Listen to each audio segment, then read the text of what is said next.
the reason I chose veiling is because it's a unique subject. And I think it will be very interesting. It makes you sound the most like a Muslim. I get it. Okay, cool. No, it's because it's a great example of something that the church it makes you sound the most like a Muslim. It's the burqa, dude. We get it. Do you think that?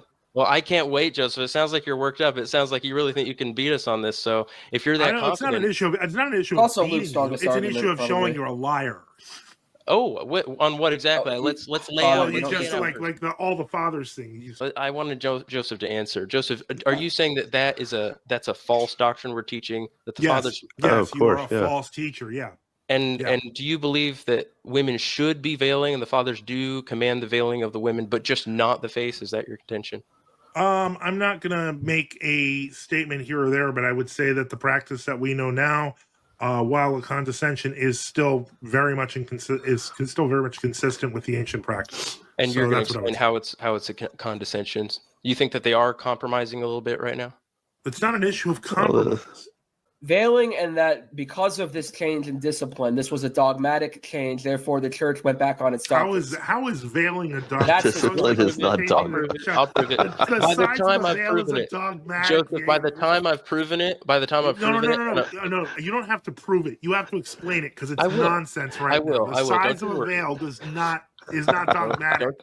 Don't you worry. By the time it's explained, the calendar issue will look like patty cakes compared to it. Oh boy, this guy. I love it. I love these claims. I love the arrogance. It's great. It's awesome. He's confident for a reason. I honestly, I'm going to tell you my motivation for just agreeing on the face veil topic, and that is the fact that this involves married couples and what they're doing, because there is supposed to be some level of authority of the husband, but in my opinion is because I know that historically Luke and Ilk are wrong, that this is kind of borderline abusive. And so for me, this is an opportunity to deal with something directly that affects families. Are you accusing him of abusing his wife? Like, what? No, I'm saying that he is what's the word I'm looking for? He is encouraging an abusive mentality. I don't know about that. I think it's actually really vile, because I think that there's some perverse interest in looking at your wife like she's constantly a virgin, or looking at your slave like she's constantly a virgin. Good evening, ladies and gentlemen. Welcome to tonight's debate. I am your moderator, Glenn Lawrence. Tonight we're diving into a subject that has stirred some controversy, division, and passionate conviction across centuries of Christian thought. The prompt is, does God require women to wear veils in public? On one side, we'll have Father Joseph, representing the True Orthodox Church, bringing forth the ancient tradition and eschatological interpretations rooted in the continuity of the Orthodox theology and sacred customs. On the other side, we'll have ANC presenting the case for the earliest Christian understanding, pre-council, pre-Roman codification, a view that draws from the writings of apostolic fathers as early believers before the rise of the organized hierarchy. This debate isn't about modern feminism or cultural adaptation, but it's about truth, about peeling back the layers of doctrine, translation, and tradition to get to what the scriptures, the early church, and the divine order truly intended when it comes to women's covering and the purpose within creation and worship. Each participant tonight will each have a 30-minute opening statement to present their foundational argument, followed by 2 30-minute open dialogue rounds back and forth, where both men will challenge, clarify, and defend their positions directly. Finally, each will give their closing statement, summarizing their case before we leave it to you, the audience, to discern which position best aligns with scripture, reason, and history. The order has already been determined. ANC has elected to open first, presenting the early church's interpretation of veiling and feminine purpose. Father Joseph of the True Orthodox Church will follow with his opening statement after. In closing statements, the order will be reversed. Father Joseph will go first and ANC will follow. Gentlemen, this is your moment to let history, scripture, and conviction speak. So let's begin. ANC, the floor is yours. Thank you, Glenn. And I'm Luke, by the way. I'm actually part of a group of other Christians. We're all Christians who have decided to obey the teachings of the early church. We've been doing it for about 10 years. That's when we first started reading the church fathers seriously. I've always had a background in reading them, but pretty early on, when we all decided to start reading the church fathers, we agreed that we needed to either accept everything the early church fathers taught or none of it, because it would be dishonest and rebellious to think we have the authority to correct the whole united original church about anything. So we came to the conclusion that if something was unanimously taught by all the church fathers from the beginning, all around the world, then it must be true. It must be something they received from the apostles. And we believe the faith was once for all delivered to the saints, and we reject all additions or subtractions from the doctrines that were laid down in the beginning. And I just want to make one more note. I don't shave, just so you know. We do believe in growing beards, but I can't grow one. I'm just kind of fuzzy, that's all. Also, I'm sorry if I cough in anybody's ear. Do I sound all right with the microphone? I have a cough. You sound fantastic. Sounds Cool. great. Trying to hold it back, guys. So I'm sorry if I cough All in right. anybody's ear. Your 30 minutes begins. I'm going to put you full screen.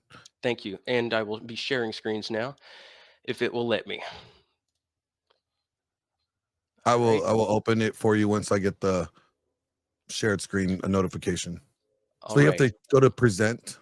On the bottom, there's a little, looks like a screen with a plus sign. Can you see my screen now? Yes, I do. I do see your screen now. Would you like me to present it? Yes. Thank you, Glenn. Mm-hmm. Everybody see my screen all right? Yes, sir.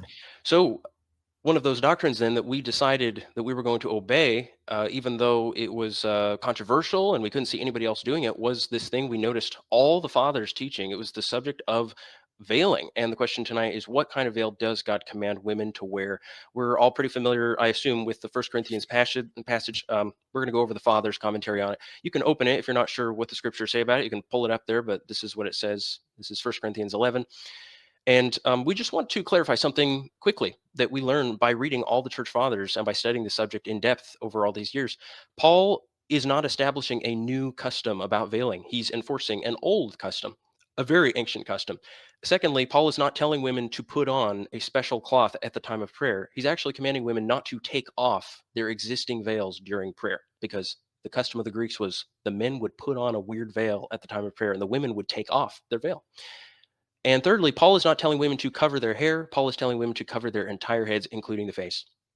And again, this is not a temporary law. Paul gives 5 reasons for why women should veil their heads, and they're all everlasting. They're permanent. Nobody can say that this law is going to be set aside. So once it's established what kind of veil they were all practicing from the beginning, nobody can say this can be set aside after a certain amount of time, or it's just specific to geographical regions. Again, we can talk about this more if you like, Joseph, but the objection that we hear so often that how could somebody lust after the face? It's just so silly. I mean, that's just not going to fly on Judgment Day.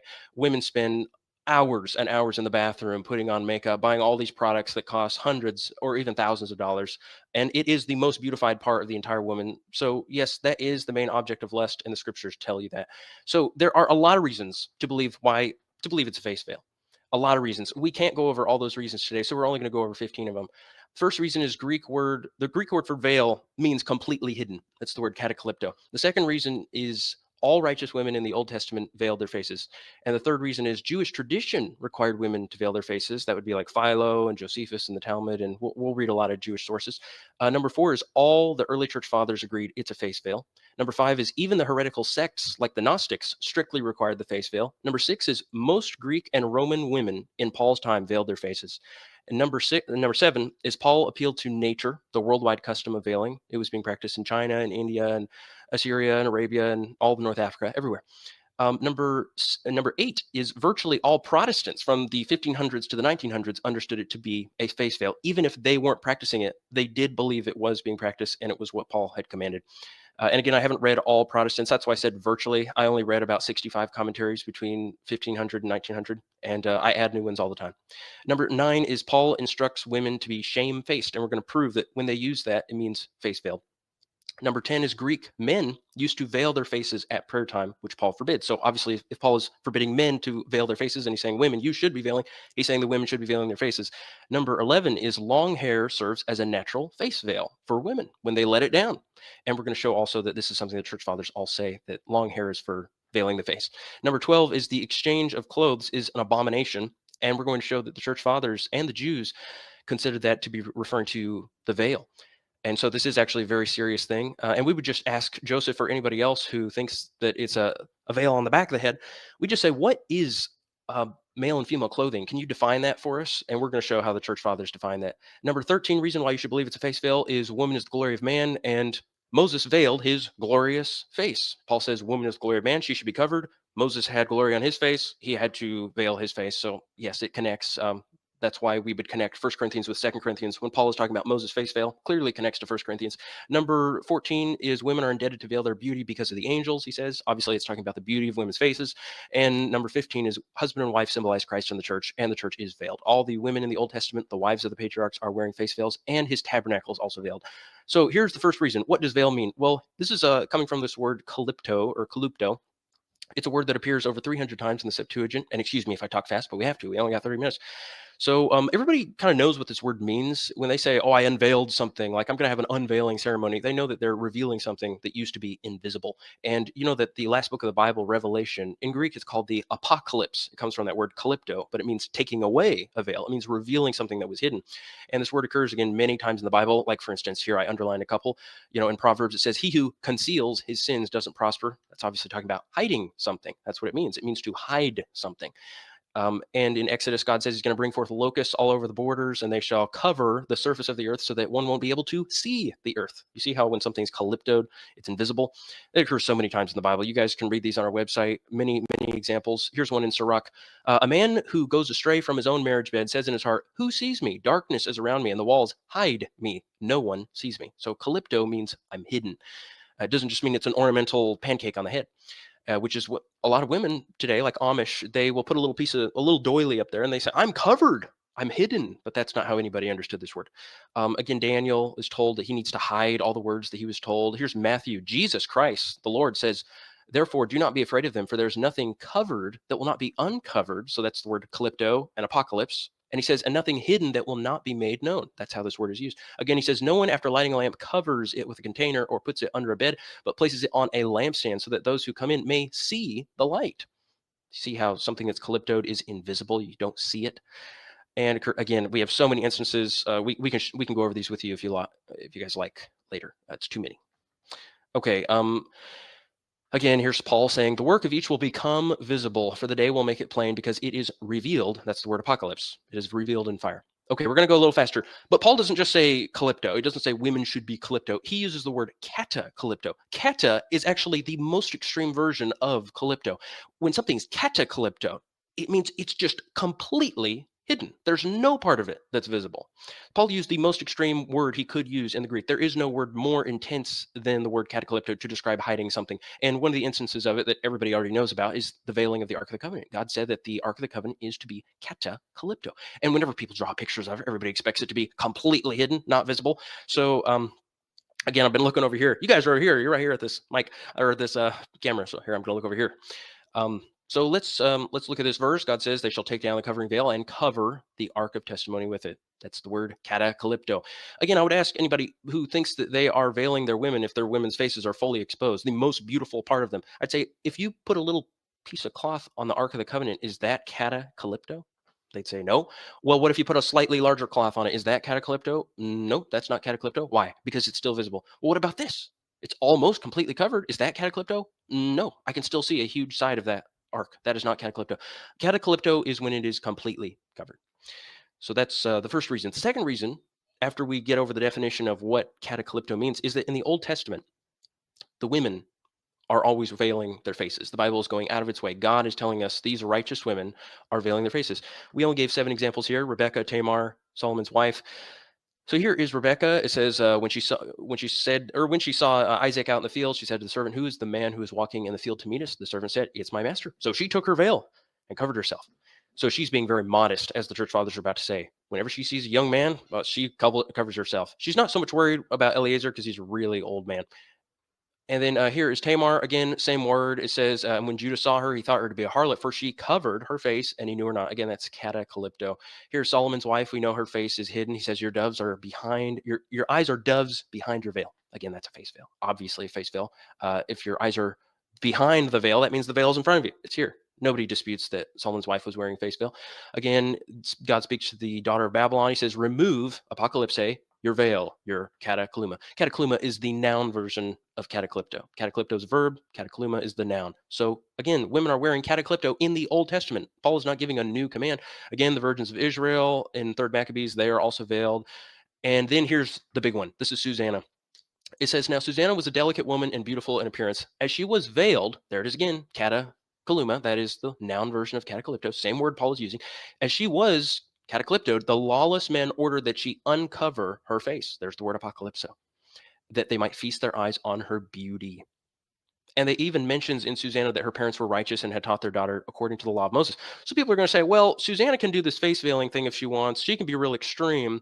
But where in the Bible does it say all the women are veiling themselves? Well, if you're still not convinced, notice in the Old Testament, it does say that. God says that any woman who is accused of committing adultery is to be brought before the priest. And it says, and the priest shall cause the woman to stand before the Lord and shall apocalypse the head of the woman. So how could you say every woman in Israel, any woman who's accused of committing adultery must be brought and have her head unveiled, unless it's assumed all the women in Israel are veiled? Clearly they are all veiled. I'm going to have to go a little faster though, guys, because we're running out of time. I'm not going to be able to go all the quotes. We're going to quote Philo now. We're on the 3rd point. Jewish tradition agreed that God requires a face veil. So here's Philo, one of the most respected and earliest Jewish writers. He commentates on the same verse from Numbers. He says, and the priest shall take away from her the headdress on her head, that she may be judged with her head naked. He uses the word naked, and deprived of the symbol of modesty, which all those women are accustomed to wear who are completely blameless. But if she be convicted by her own conscience, let her hide her face, making her modesty the veil for her iniquities. For to persist in her impudence is the excess of wickedness. And when all these things are previously prepared, the woman with her head uncovered, and then he uses the word for uncovered, a kataklipto. So if you add an a before a word, it means the opposite. So she's opposite of kataklipto. It's the same word, guys. Philo says all the women, all the Jewish women are katakliptoed, all of them. Paul did not invent a new law in the New Testament, all of them. Josephus agrees this is a veil. This is not just unloosing the hair, as some translations say. It has nothing to do with the hair. It has to do with showing the face. Philo talks a lot about this. I don't have time for it, guys. Too many quotes. Here is the Talmud. Again, we condemn the wicked, disgusting Talmud, but not everything in this book is completely new or a lie. Some of it is Jewish tradition. So in it, it says the prohibition against a woman going out with her head uncovered is not merely a custom of Jewish women. Rather, it is by Torah law, as it is written, with regard to a woman suspected by her husband of having been unfaithful, and he shall uncover the head of the woman. So they're saying that's Torah law. All women are required to veil their heads. Now listen to this part. This is very important. In the Talmud, it says, an exposed handbreadth of skin on a woman constitutes nakedness. That was what the Jews believe. If you have this much skin visible on a woman, she's naked. It's the same as she's naked. Again, all the church fathers say the same thing. Here's Clement of Alexandria. I just put a little quote there where he's saying the exact same thing. We can't quote so many people. It's too many. But here's Maimonides. He's one of the most respected medieval Jewish commentators on the law of Moses. He says, among other things, he's talking about another law. He says, this law applies only in those places where it is customary for women to walk in the marketplace with their faces uncovered, and everyone recognizes each other and will say, this is so-and-so's daughter, and this is so-and-so's sister, as in European cities of the present era. In places where, by contrast, women do not go out to the marketplace at all, and if a girl goes out to the bathhouse in the evening, she goes out veiled, and no one will see her except her relatives, etc. So you see, he says, in Europe, the women are going around, even Jewish women are going with their faces uncovered, but that was not the ancient custom. So this is 1200s, he's saying this, or late 1100s. Again, I can't quote all the historians, but the historians agree on this. Here is one historian writing in 1969. This is Joachim Jeremias. He wrote a book called Jerusalem in the Time of Jesus. He says, Eastern women take no part in public life. This was true of Judaism in the time of Jesus, in all cases where Jewish families faithfully observed the law. When the Jewess of Jerusalem left her house, her face was hidden by an arrangement of 2 head veils, a headband on the forehead with bands to the chin, and a hairnet with ribbons and knots so that her features could not be recognized. Any woman who went out without this headdress, i.e. without her face being hidden, by the way, he wrote that, I didn't write that, committed such an offense against good taste that her husband had the right and indeed the duty to put her away from him. I can't read all these quotes, guys. It's too many. So again, I've already cut out like 3/4 of all the quotes I prepared because I have a mountain. Some people might say, but did Paul have that version of a veil? Yes. Paul says over and over that he was a Pharisee. He was raised as a Pharisee. Some people might say, well, who cares what the Pharisees think? I mean, do we have to have the same moral standard as Pharisees? And the question, of course, is no, of course, we don't need to have the same moral standard as Pharisees. Jesus says, for I tell you, unless your righteousness surpasses that of the scribes and Pharisees, you will never enter the kingdom of heaven. Again, somebody might say Jesus didn't command this, but Paul made sure to tell you in 1 Corinthians, he says, hold firmly to the traditions just as I delivered them to you, for I received from the Lord, from Jesus, that which I also delivered to you.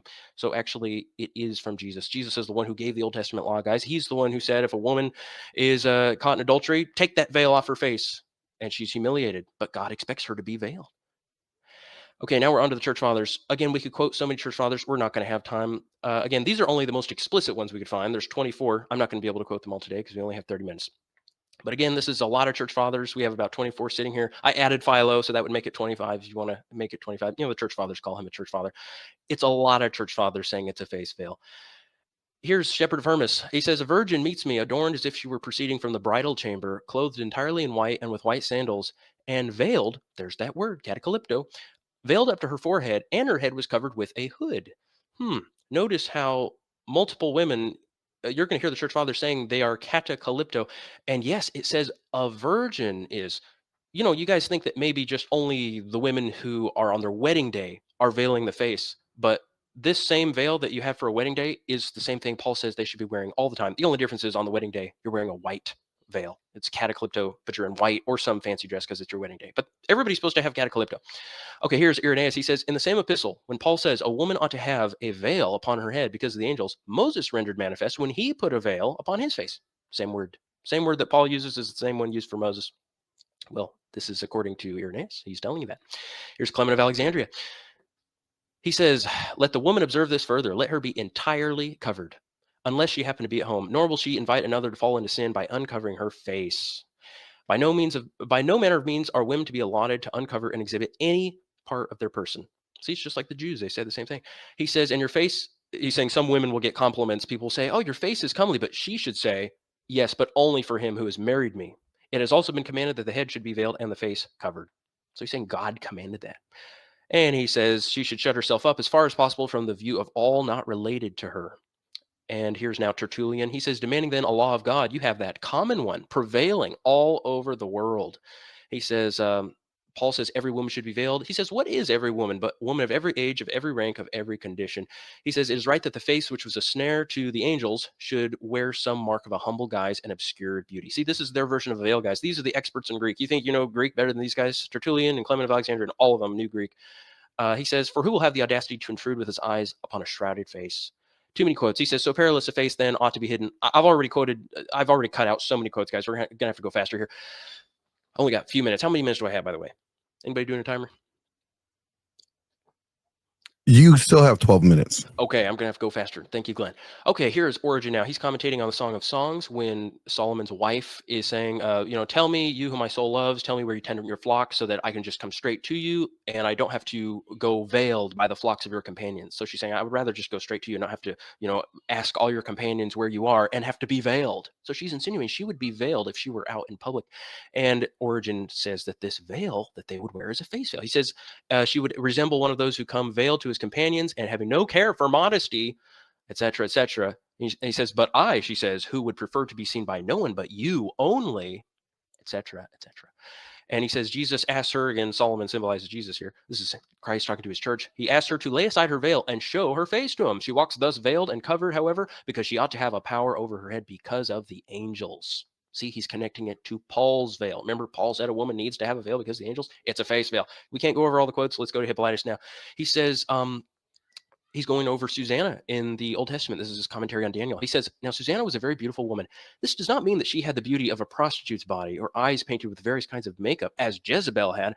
Rather, it means she had the adornment of faith, chastity, and holiness. The lawless ones commanded her to be unveiled, for she was covered, in order that they may be filled with her beauty. Let us consider, beloved, of what evil this action was. For while the apostle said a woman ought to have a veil upon her head on account of the angels, these men did the opposite. They commanded that she be unveiled in front of the people. See how the emphasis is it's being done in front of the people. This isn't something you just put on for prayer. Paul was only telling his women, don't take off your veil when you're praying. That is so immodest. Keep it on. But this wasn't instituted because of prayer. Huge misunderstanding. And we understand why you would have that misunderstanding, but only if you don't read the church fathers. If somebody claims to be upholding the ancient tradition of veiling from the early church, they had better understand this. This is all about modesty. This is not about prayer.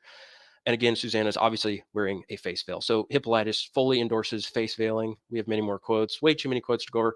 I'm sorry, guys. Like, here's one of his canons. This is from Pseudo Hippolytus. It has his name on it. We're not sure if he wrote it, but it's in a huge list of canons. This is the heading of the canon. It says, of a freeborn woman and of her duties of midwives and the separation of men from women, of virgins, that they should cover their faces and their heads. So that's actually in the heading. It says, the girls, when the degree of their youth is accomplished, are to cover the head like the adult women. See, it's not a special veil just for virgins. It's for all of them. And the reason why some of the virgins were not veiling was because some of them were saying, well, I'm a virgin. And Paul says women need to do it. I'm not a woman until I'm married. That's incorrect. Even virgins are women. Here's Apostolic Constitutions. And when you walk in public, veil your head, for by veiling yourself all around, you will shut out the gaze of the curious. It says, avoid that disorderly practice of bathing with men, for if she is to veil her face and conceal it with modesty from strange men, how can she bear to enter naked into the bath together with men? Too many quotes. We're going to keep going. Here's Athanasius speaking to a virgin. He says, if you should by chance meet someone, let your face be veiled, covered up, bent down, and do not lift your face toward a person. I'm going to have to skip a lot of the Athanasius ones, guys, but it's clear. He's talking about face veil. Zeno. He's talking about Tamar when she veiled herself. He says, when Judah saw the woman, he thought she was a prostitute, even though she had covered her face, thereby actually signaling the integrity of her chastity. She veils her face so as not to be recognized. So he's saying he should have known she was not a prostitute because she was veiling herself modestly. Here's Ambrose. Now listen to Ambrose. This is incredible. I can't believe how much he talks about veiling. He says she took a veil, dear Rebecca did. It was it a small sign of modesty that when Rebekah came to wed Isaac and saw her bridegroom, she took a veil that she might not be seen before they were united.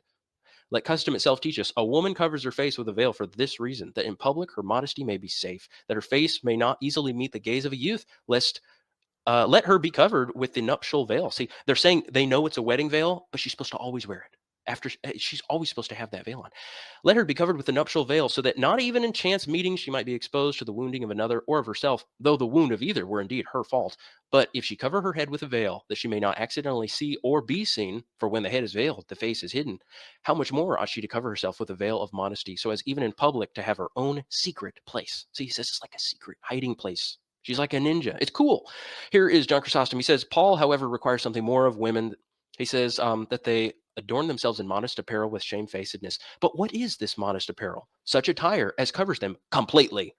He says, so much, I have to keep going. He says, don't tell me that this error is small. For first, it is great even of itself. He says, so that he who transgresses disturbs all things. He says, this is a great sin for women not to wear a veil. This is his commentary on 1 Corinthians.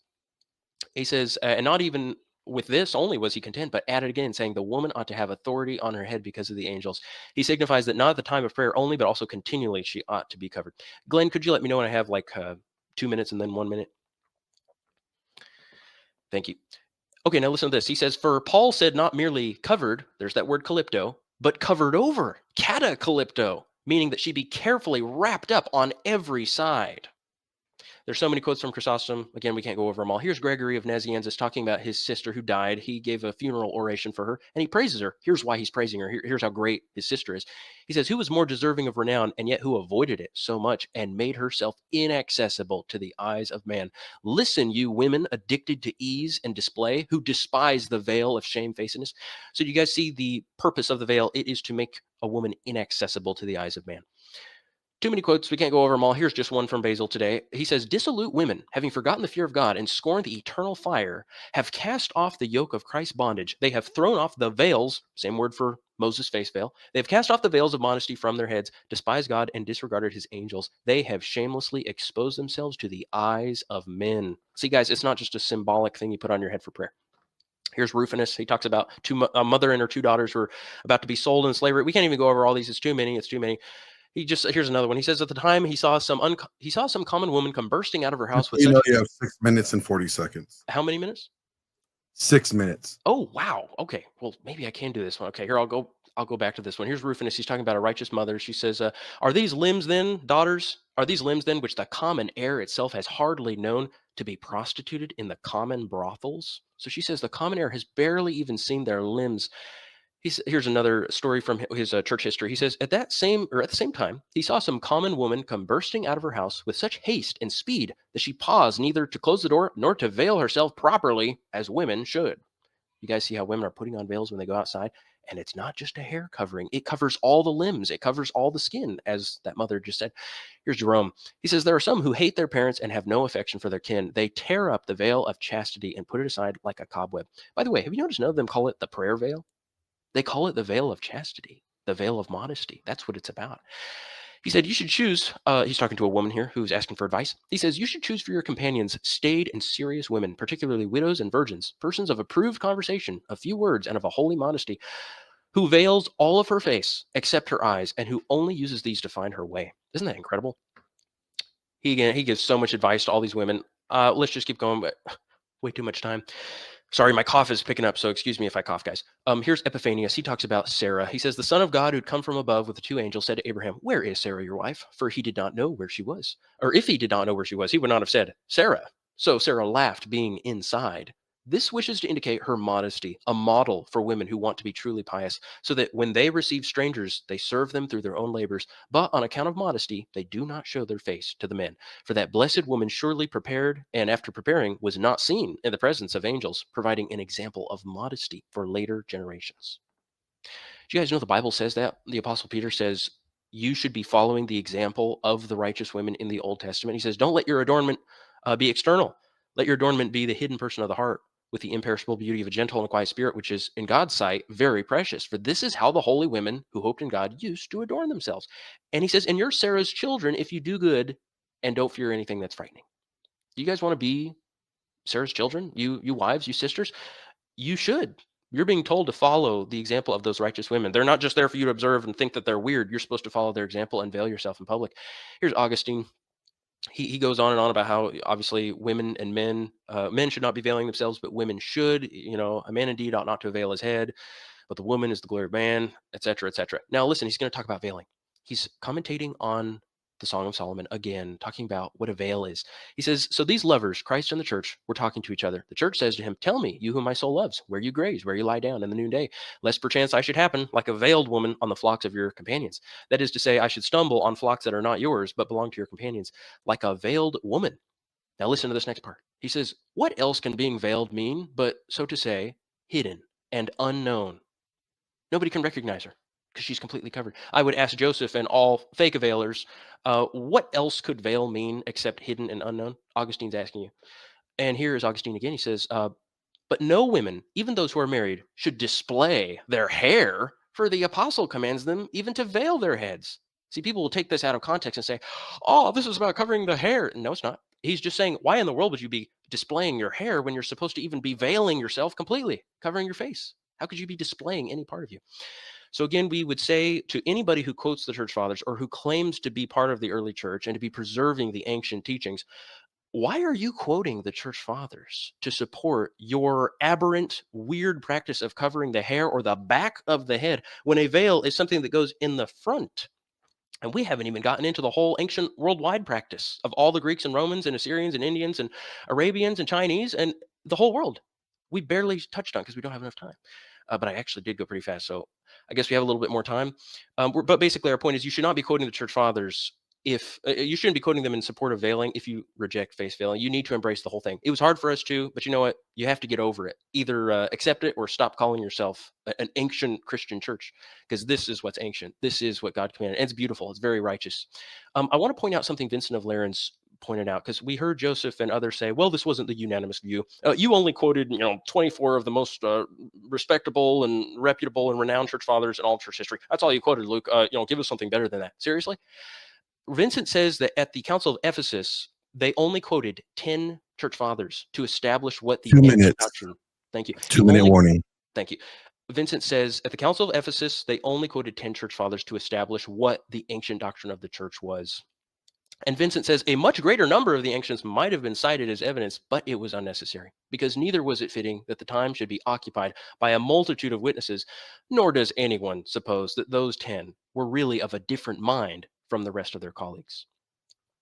So again, we fully support veiling. We are in alignment with the early church. We don't know what a back of the head veil is. The early church wouldn't know what that is either. They would say that is a weird practice. And if you'll remember what the fathers say, they say that the crime being committed here is very serious. John Chrysostom says that don't tell me this is a small sin. This is a great sin.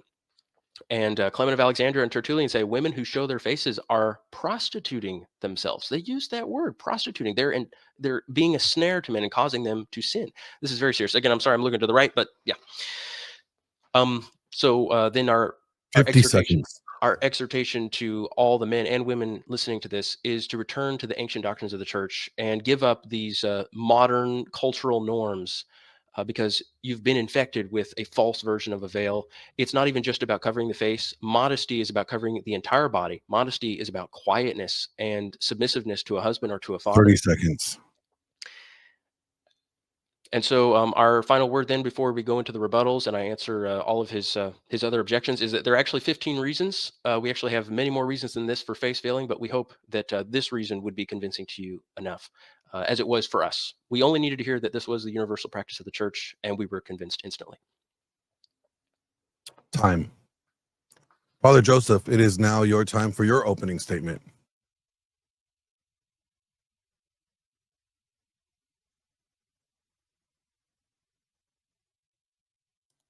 Okay, give me a second so I can know when to start my timer. Your time begins when you start speaking, and I will have it going. Okay, good evening, everyone. Through the prayers of Holy Fathers, through Jesus Christ, our God of mercy on us and save us. I'm gonna share something to the screen if I can. Glenn, give me just a moment.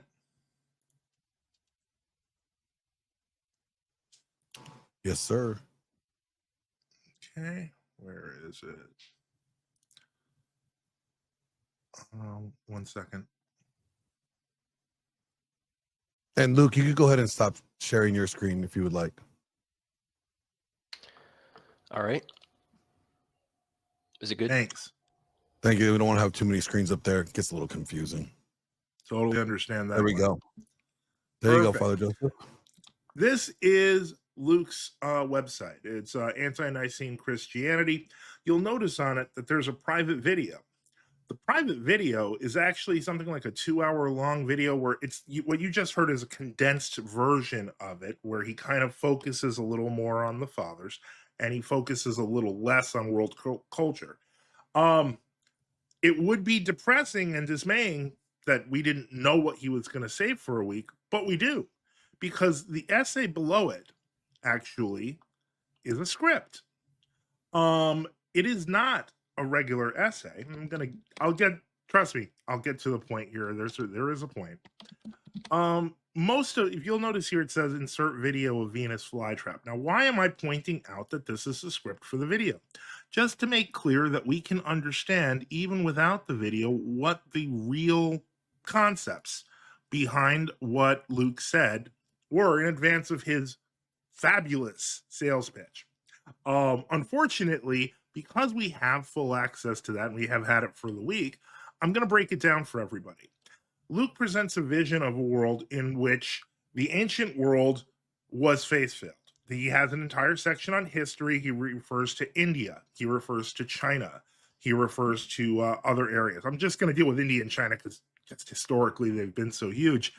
And so what we have here, he basically divides it into three. It's history of the world, the church fathers, and the Bible. He puts the Bible first because he's looking for, what's the word I'm looking for? He's looking for gullible people who will think that his interpretation of calypto, which is a verb which means to cover, is always used in the sense of a veil. This is actually, if we're going to get technical about it, let's just go through it. He's gone through some of these so fast that he basically, this is, by the way, he notes this is a Christian woman in 1918, which would have been at the end of the Ottoman Empire, which was a Muslim kingdom. But here's a whole bunch of these. But when we look at these, we start realizing if you don't automatically assume a veil as he's claiming, he's just using the word cover in different circumstances and claiming it's a reference to veiling. Most of his biblical verses aren't a reference to veiling at all. And so here he talks about the ark. You have this Mormon-looking picture of people carrying the ark and a woman with her face uncovered, so make sense of that. But in any case, the point is concealing sins, etc. There's dozens of examples of the word calypto, the root word calypto, and other base words that come from it, actually not referring to veiling at all. But one of the things that's really good if we search in this this here essay is you'll notice that there is a term here he puts in, the calypto veil. Now, you've noticed he was mentioning calypto, etc., but he actually uses the term repeatedly, describing it as a real thing. Unfortunately, there is no such thing as a calypso veil in history. Not at all. He refers to China and India, and I'm gonna get to that because I will say, Luke, that was a beautiful, beautiful presentation as a former salesperson. But you are a liar, and we're going to expose everything. So let's start with China. Let's see here. Because I'm gonna go through these because I actually have a bunch of fathers that are listed here, like especially the early ones. I had no idea he was going to refer to so many post-Nicene fathers when he's claiming to be a fan of Ante-Nicene Christianity. I mean, he misquoted Augustine, and Augustine is a post-Nicene father. Same thing with Athanasius. Same thing with a bunch of other people. It's a ridiculous argument. Nobody is saying that the church fathers didn't believe in veiling. Of course they did, but they understood it differently. They weren't advocating for a burqa-like structure, which is what Luke is advocating for at the beginning of his video that he hid /essay. I can show that right here. Let me just make it look. Let me just see if I can pull that up. I've had a lot of fun with this essay. Let's see here. Where does he say it? I'm just gonna look here, see if I'll just look up burqa because that's the easiest way. So you have to understand Luke's actual contention. Here it is. As you will soon realize, if something has been calyptoed, it's no longer visible. In other words, the head covering Paul is referring to covers the entire head, much like the Muslim burqa or niqab. Now, this is very important to understand because Luke is going to argue and has been arguing that all these fathers are advocating for a burqa. This is a lie. The simple reality is they knew what women at the time dressed like. The women of the Greco-Roman world, including Christians, didn't cover their faces. This is well known, which is why the goalposts keep on switching in these arguments from makeup to, woman's face covering to a woman covering her body. They all shift together. This is all part of a rhetorical technique, but we have to realize what he's really saying. And what he's really saying is that in the early church, women covered with a burqa. He is a liar. That's not true. The reason we can say that is because we know how they dressed at the time, and even some of the writings that he references in his video /script here are literally noticing that women are not covering anything and that they had to cover themselves.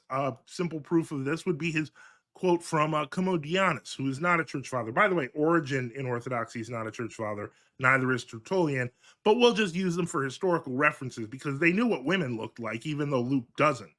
The point is that if we look in this reference in Commodianus, what we see here is that it's saying you're adorned at the looking glass with your curled hair turned back from your brow, and moreover, with evil purposes, you put on false medicaments on your pure eyes of stibium with painted beauty, or you dye your hair that it must always be black. God is the overlooker who dives into each heart. By the way, another church father who Luke mentions in his essay, that was, I think it was Clement of Alexandria, and the pedagogue, is talking about the practice of women dyeing their hair with saffron to appear that they are more Germanic. How would he know that if their heads were covered? The simple reality is that most women veiled out of piety, but not all women knew that or did it. But Luke is pretending everyone is wearing a burqa. And the whole point is the fathers are all defending a burqa. This is a series of lies. Luke didn't spend too much time talking about the general ancient world, but his essay does. In his essay, he starts talking. Let's see here. Hold on. We'll just look for China. This is where it says veiling around the world. And so he tries to say that Americans or Europeans are weird, but really everyone's was historically wearing a veil. It's not just Muslims. In ancient China, he says, beginning around the year 2000 BC during the Shang dynasty, which is the oldest dynasty of China, women wore a combination of the mili and the chiffon. The mili is a particularly interesting one because of the fact that if we were to look at what a mili looks like, and we'll get back to the essay in just a moment, you'll realize the mili is actually transparent. This is one of many examples of history that Luke purposely gets wrong because he tries to make a false eisegesis from the scriptures. He does the same with the fathers.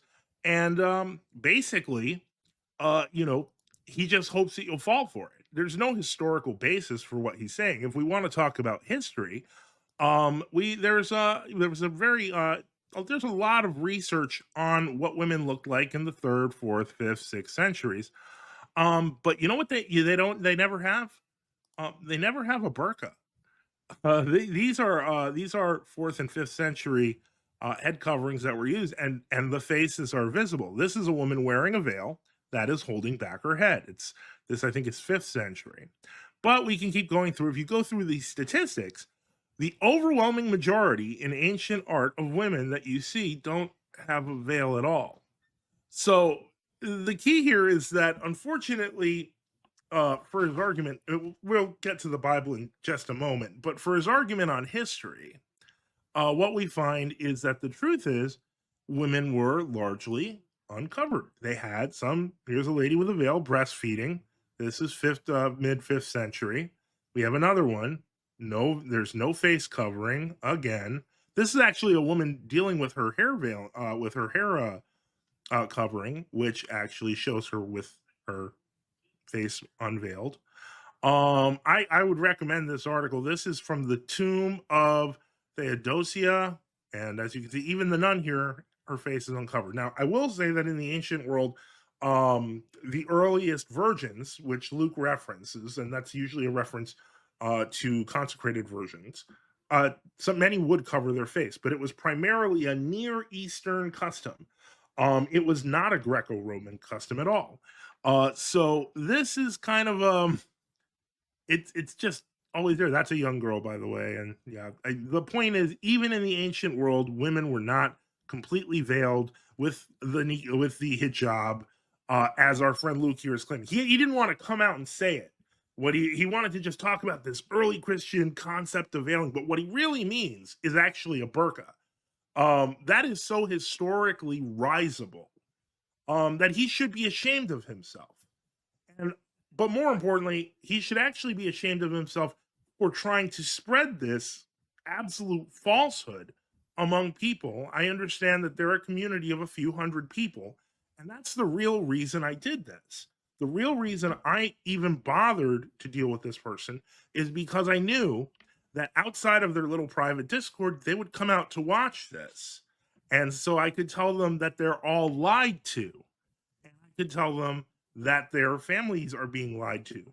When a man is supposed to be the head of the household, he is in charge of his wife. But when he puts his trust in another man with no spiritual authority, it can lead to dangerous things happening. It can lead to families being injured. It can lead to wives not being able to take the yoke of marriage anymore. So this man, while he appears to be friendly on the surface, is causing pain to households. And part of the reason that I'm here is to try to stop that. So I have the ancient world on display. We know that in the Greco-Roman world, the burqa really didn't exist. We know that in China, only aristocrats wore the milli, which was an imported custom, and it was to stop sand in things like dust storms. It had nothing to do with the social custom, or certainly not any Chinese belief in a god telling the women to be veiled. It certainly didn't come from India. He mentions India too. Let's get back to that. Let me see if there's any more pictures, and then I'll get back to that. Give me a sec. Let's see. I think that's all of them. There's others though. There's some very interesting ones of the Theotokos in this particular. I think in this one or in a similar one, but that talk about like this. This is a very ancient. This is a very ancient image of the Theotokos, which has a veil on it. This is interesting, and it has a veil of custom. So what I mean by that is that this is a specific local custom that's used. You can see it's a bluish-white veiling here, but what does it not cover? The face. Now, I would argue, and I can argue, and I realize that throwing machine gun, misquotes out of the Holy Fathers looks like a proper technique. But if you have to wait and look at a response, it doesn't quite look the way you think it does. For example, if we go to this, because once again we have the essay, which was the script of the video that he took down. And I hope he puts it back up afterwards, because we're gonna deal with all these things. So if we take a look, Clement of Alexandria, he talks about, they say that the wife of Aeneas, through excess of proper propriety, did not even in her terror at the capture of Troy uncover herself, but though fleeing from the conflagration, remained veiled. Now again, we're not talking about the opaque veil of the burqa. But if we go to the Instructor of Children, book 3, chapter 11, we can actually see what the context is. All of these verses that he threw out are out of context, just like throwing out the verses out of the Bible. Because it's not when you throw verses and fathers, etc., out of context, it's because you have an agenda. What he didn't want to state directly is that his agenda is for women to be completely covered from head to toe with only eyes exposed, like a burqa. And because of that, this caused it can cause damage to people.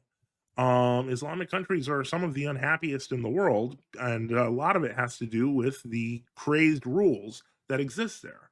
But no amount of, for lack of a better word, deception can hide what the historical reality is. So let me see here. Where is the case? So let's see. A compendious view of the Christian life. So this is actually in Clement of Alexandria here is actually dividing all the different duties that Christians have. So he deals with clothes, he deals with earrings, he deals with finger rings, he deals with hair.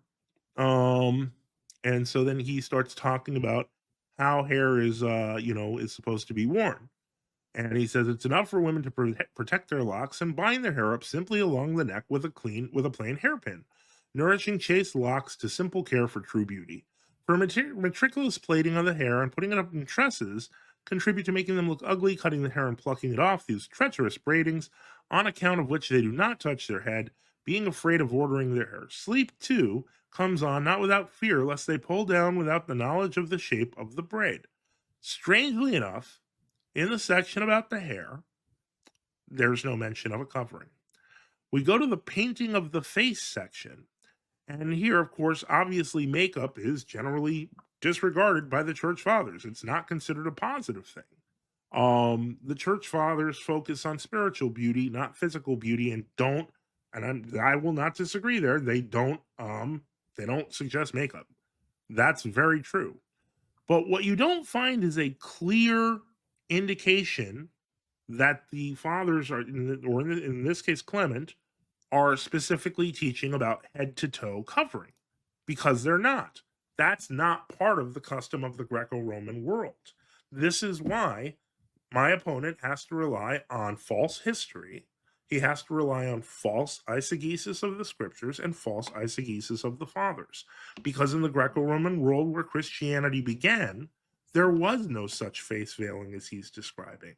In the Hebrew world in which he mentioned, there's no such extreme face veiling. Here's a fun part of this. He mentioned that in the Talmud that the women are uncovered, that they were not supposed to be, they used to be covered, but they're not supposed to be covered.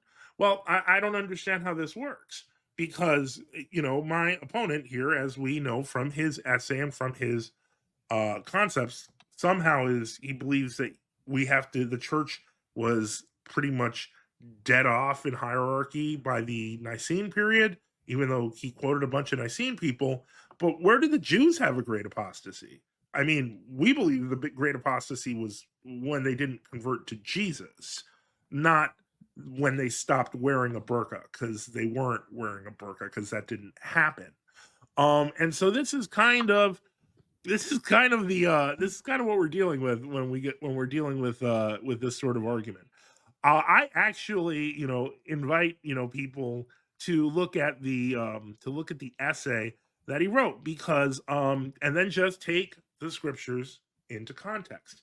Look at the context in 1 Corinthians chapter 11. If we do that, will realize that this is propaganda, and it's propaganda for a specific purpose, which for some reason seems to be to Islamize the Christian church. I was going to try to originally release a video at the same time exposing this, which I did make the video, but I didn't take into account upload speeds, family emergencies, etc. But the point is that he tries to, I mean, this is crazy. He's quoting like the Odyssey and things like this. These are classics of Greek and Roman literature, and he's pretending they're all, like all the women were wearing burqas. Like, what kind of fantasy is this? In China was the burqa. In India was the burqa. Everywhere was the burqa. It's sad. And the truth of the matter, if it seems like I'm being dismissive and not being respectful, it's because I don't respect him. I think he's a false teacher. I think he's led many people down the wrong path through misinterpretation of the scriptures, lies about the Father and the fathers, and deceptions about history.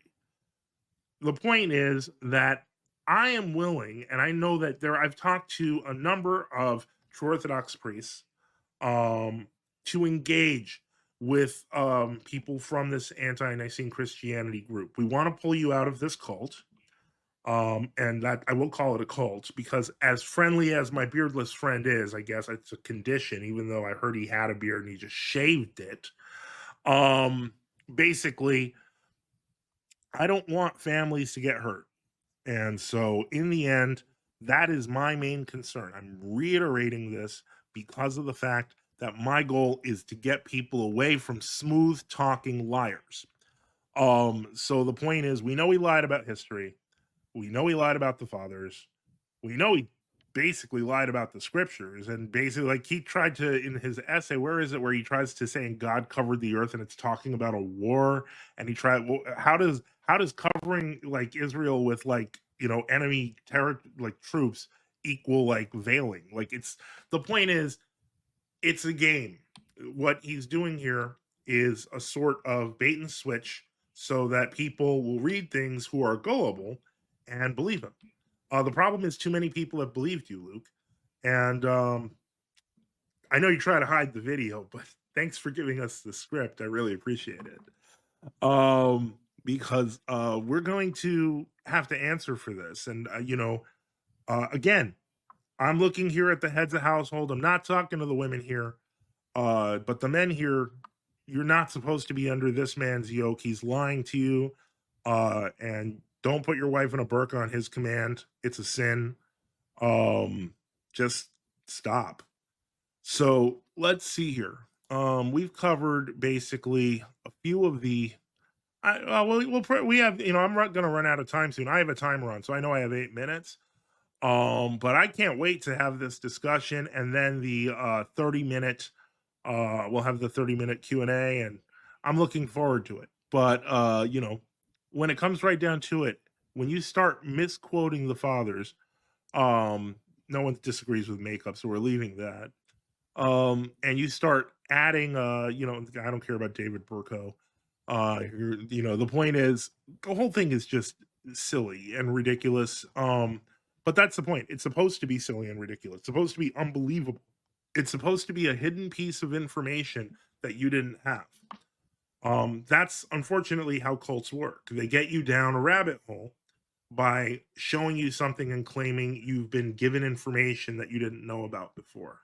When the truth of the matter is that history does not match Luke's hidden, you know, worldwide burqa, you know, concept, nor the fathers teaching worldwide burqas, and nor the scriptures teaching, you know, worldwide burqas in the church by St. Paul. All of these are private interpretations, but more importantly, they're deceptive interpretations that go against what we know about history and what the church internally knows about herself. This is why, when it comes right down to it, their position, as nonsensical as Luke has made it by including Nicene Fathers, is the old-fashioned great apostasy with Constantine legalizing Christianity. The big problem has always been with the apostasy argument if you have this great church apostasy, why don't we see where it happened? Why doesn't the history show a great worldwide apostasy? Unless you're an Arian, you wouldn't believe that the church is in a great worldwide apostasy in the 4th and 5th centuries. It simply wasn't. Likewise, the dress of women didn't much change, as my opponent himself demonstrated from Commodianus in this essay, or that hidden YouTube video he took down, that women were dressing pretty shamelessly, and that the whole point was to correct them with modesty, but not with a burqa. Nobody had a burqa in the Greek and Roman world. So why say that? I think I think this is going to be an interesting discussion now that we've, for lack of a better word, peeled the veil on your argument there, Luke. So yeah, I'm looking forward to it. Yeah, I got 5 minutes left, I guess. Should I cede my time? I don't know. I could. Yeah, you're nodding. Of course, buddy. But what if I don't cede my time? Instead, what if I talk about, let's take a look here on some of this stuff. So the term calypto that, in the essay says it always meant a full opaque covering, including the face. Paul used a word everyone already understood. As we've covered, calypto does mean to cover, conceal, generally in worldwide contexts, in all sorts of contexts. It doesn't have a specific meaning, and it's a verb that St. Paul uses in 1 Corinthians chapter 11. But Greek semantics are context sensitive. Kalypto can refer to covering the hair, head, other things, and does not itself require a modern burqa-style face mask in every use. Many patristic writers do argue for substantial opaque coverings, but leaping from the verb's lexical range to the assertion Paul therefore required a burqa is not justified without additional textual and contextual evidence. One of the things that we can know is that because calypto is a verb, not a noun for a garment, the Greek word is a general purpose verb. It's describing an action, not the name of a specific object, like a calypto veil. It is used in various contexts throughout the Septuagint and the New Testament to cover shame or nakedness, Genesis 9:23, to hide or conceal information, Numbers 5:18, for God hiding his face, Psalm 54:2, for love covering sins, 1 Peter chapter 4, verse 8.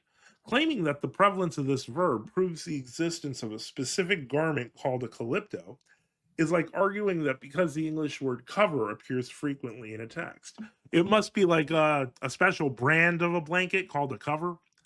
It confuses a common action with a proprietary object. And I can go on. I really can. But I think a lot of this stuff, if we're going to be honest, we're not dealing with reality here. The reality, as I mentioned before, is that I am doing this, and I was doing this specifically because I was hoping that members of Luke's cult here have a chance to see that they're being deluded, that they're being lied to, that they're being misrepresented, that the fathers are being misrepresented, that the Bible that they're reading is being taught incorrectly. I understand there's no leaders in your group, but there are spokespeople, and last I heard, that's you. So 2 minutes. I'm going to be 2 minutes. Thank you. So I'm going to be addressing this directly. I am not going to be assuming your assertions are going to be the truth. I already know they aren't. So what I'm going to do is I'm going to work on taking apart what you're really saying and contextualizing it so that people can see where you're lying. And I hope that is understood. And so from there, I guess my intro has 1 minute and 49 seconds. So I guess what I will say is this. I will be spending a lot of time trying to debunk the rest of what's on that website. I don't like people being lied to, and I don't like families being hurt. And so, yeah, I'm going to take it seriously. And as I showed you, the ancient world isn't the one you presented. What you presented was a bunch of lies. And okay, I'll cede the minute.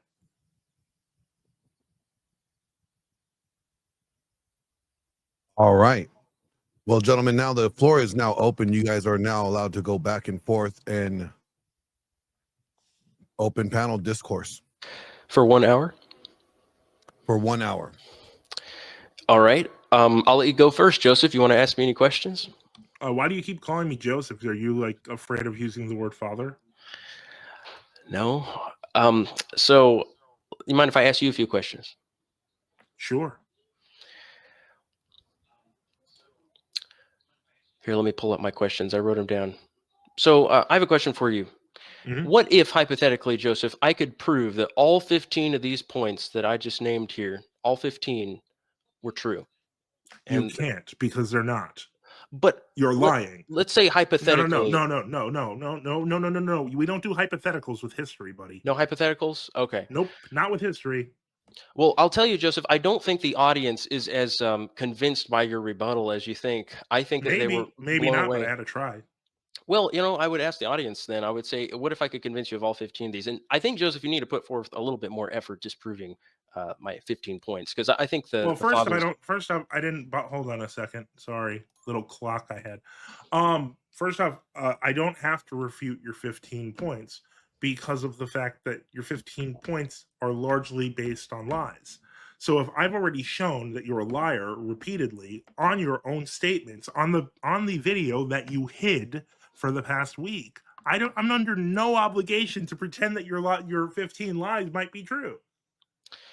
We've put the video on private just for you, Joseph, since you were so sure that you could destroy us, and you said you weren't going to do. And the best part was you left up the script to the video. I know, That pretty was good, the pretty funniest good part. comedy. Yes, so Yeah. you should Sorry, still be able Mike, to yeah. destroy us, but you're not doing a very good job. Well, I'd like that's to you. clarify That's for you. buddy. The You can reason see why what happens.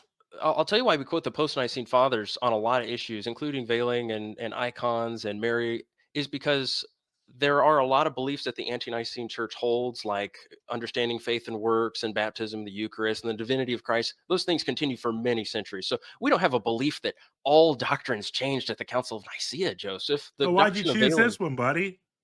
Well, Why'd you choose because this it's not one? practiced now. Because you've Because it abandoned it wasn't practiced. now. No, because it wasn't practiced then anywhere. Not in the church, not outside Well, the I church, not answered your anywhere around the question. world. You're not following what I said. I said the No, reason I'm why not. we quoted them is because it's not being practiced now, but it was It being wasn't practiced. practiced. No, it wasn't. I know You're that you believe lying. that. All right, so you believe then that do you want me to do a presentation to prove to you that the Greeks failed the face? I can No. share screens and prove that from the Not art. really, and I Well, can well, show you you said ancient statues where they didn't veil the face. This is a stupid thing. well, It was a I'll custom answer that it. was not universally used. You're lying. Yes, I'll answer then your objection, because we quote tons of Greeks in that video. Did you read all the quotes we have from all the Greek writers talking about I women don't veiling the believe. face? Well, you think you used them selectively. I read about 10 of them, and the point is, in all of them, it turned out to be misquoted. Your Every single argument one? only works if you presuppose the burqa. Period. And they didn't do that. I see. Can I read some of them to you right now? You can try, and I'll just put them in. No, you can read one, and then I'll answer it. We'll look it up. That's how we're going to do it, one at a time, buddy. Okay, let's Yeah, do it let's one at a go time. 1 point at a time and then give them time to respond. You're right. There's only so much we can do. So I'm going to go ahead and share screens if you'll let me. Sure. All right, here we go. We're going to share screens. And here we go. See my screen here? Dio Chrysostom, Greek. Yes, he is a Greek orator and historian. So he is going to talk about the customs of Tarsus. Notice when he lived, Joseph, from 40 AD to 120. And he's going to talk about the customs of Tarsus, which is whose home city? Do you remember who in the Bible is from Tarsus? Yeah, where's Tarsus? The Apostle Paul is from Tarsus? So let me read you Where's the quote. Tarsus? Why are you asking me where Tarsus is? Oh, buddy, because I mentioned that it was a custom in the Near East where there was veiling. Tarsus is in Syria. Yes, I'm aware. Now let me read you Yeah, what so he that's says. this is the custom of Syria. To Yes, understand. yes. Okay, So this is just Paul. gotta This is the clarify. Apostle Paul's home city. So this is where he got his idea of veiling. One of the places where he observed veiling. He says In Syria. Yes. And yet, many of the customs still in force reveal in one way or another the sobriety and severity of deportment of those earlier days. Among these is the Convention regarding feminine attire, a convention which prescribes that women should be so arrayed and should so deport themselves when in the street that nobody could see any part of them, neither of the face nor of the rest of the body, and that they themselves might not see anything off the road. And then he goes on to say, therefore, while they have their faces covered as they walk, they hear people saying obscene things on the street. What do you think about this? Would you say this is explicit that the women are completely covered, including the face in Tarsus? Sure, in Syria, which is something Oh, that I said at the beginning of wonderful. this debate. So you're Wonderful. quoting a non-church writer in Okay. Syria, where I Mhm. said that this was a particular this was a particular custom of the Near East. So So you reject every single quote I gave from the church fathers. None of those are face veiling? I no, none of them are face veiling. Not That even is correct. Tertullian?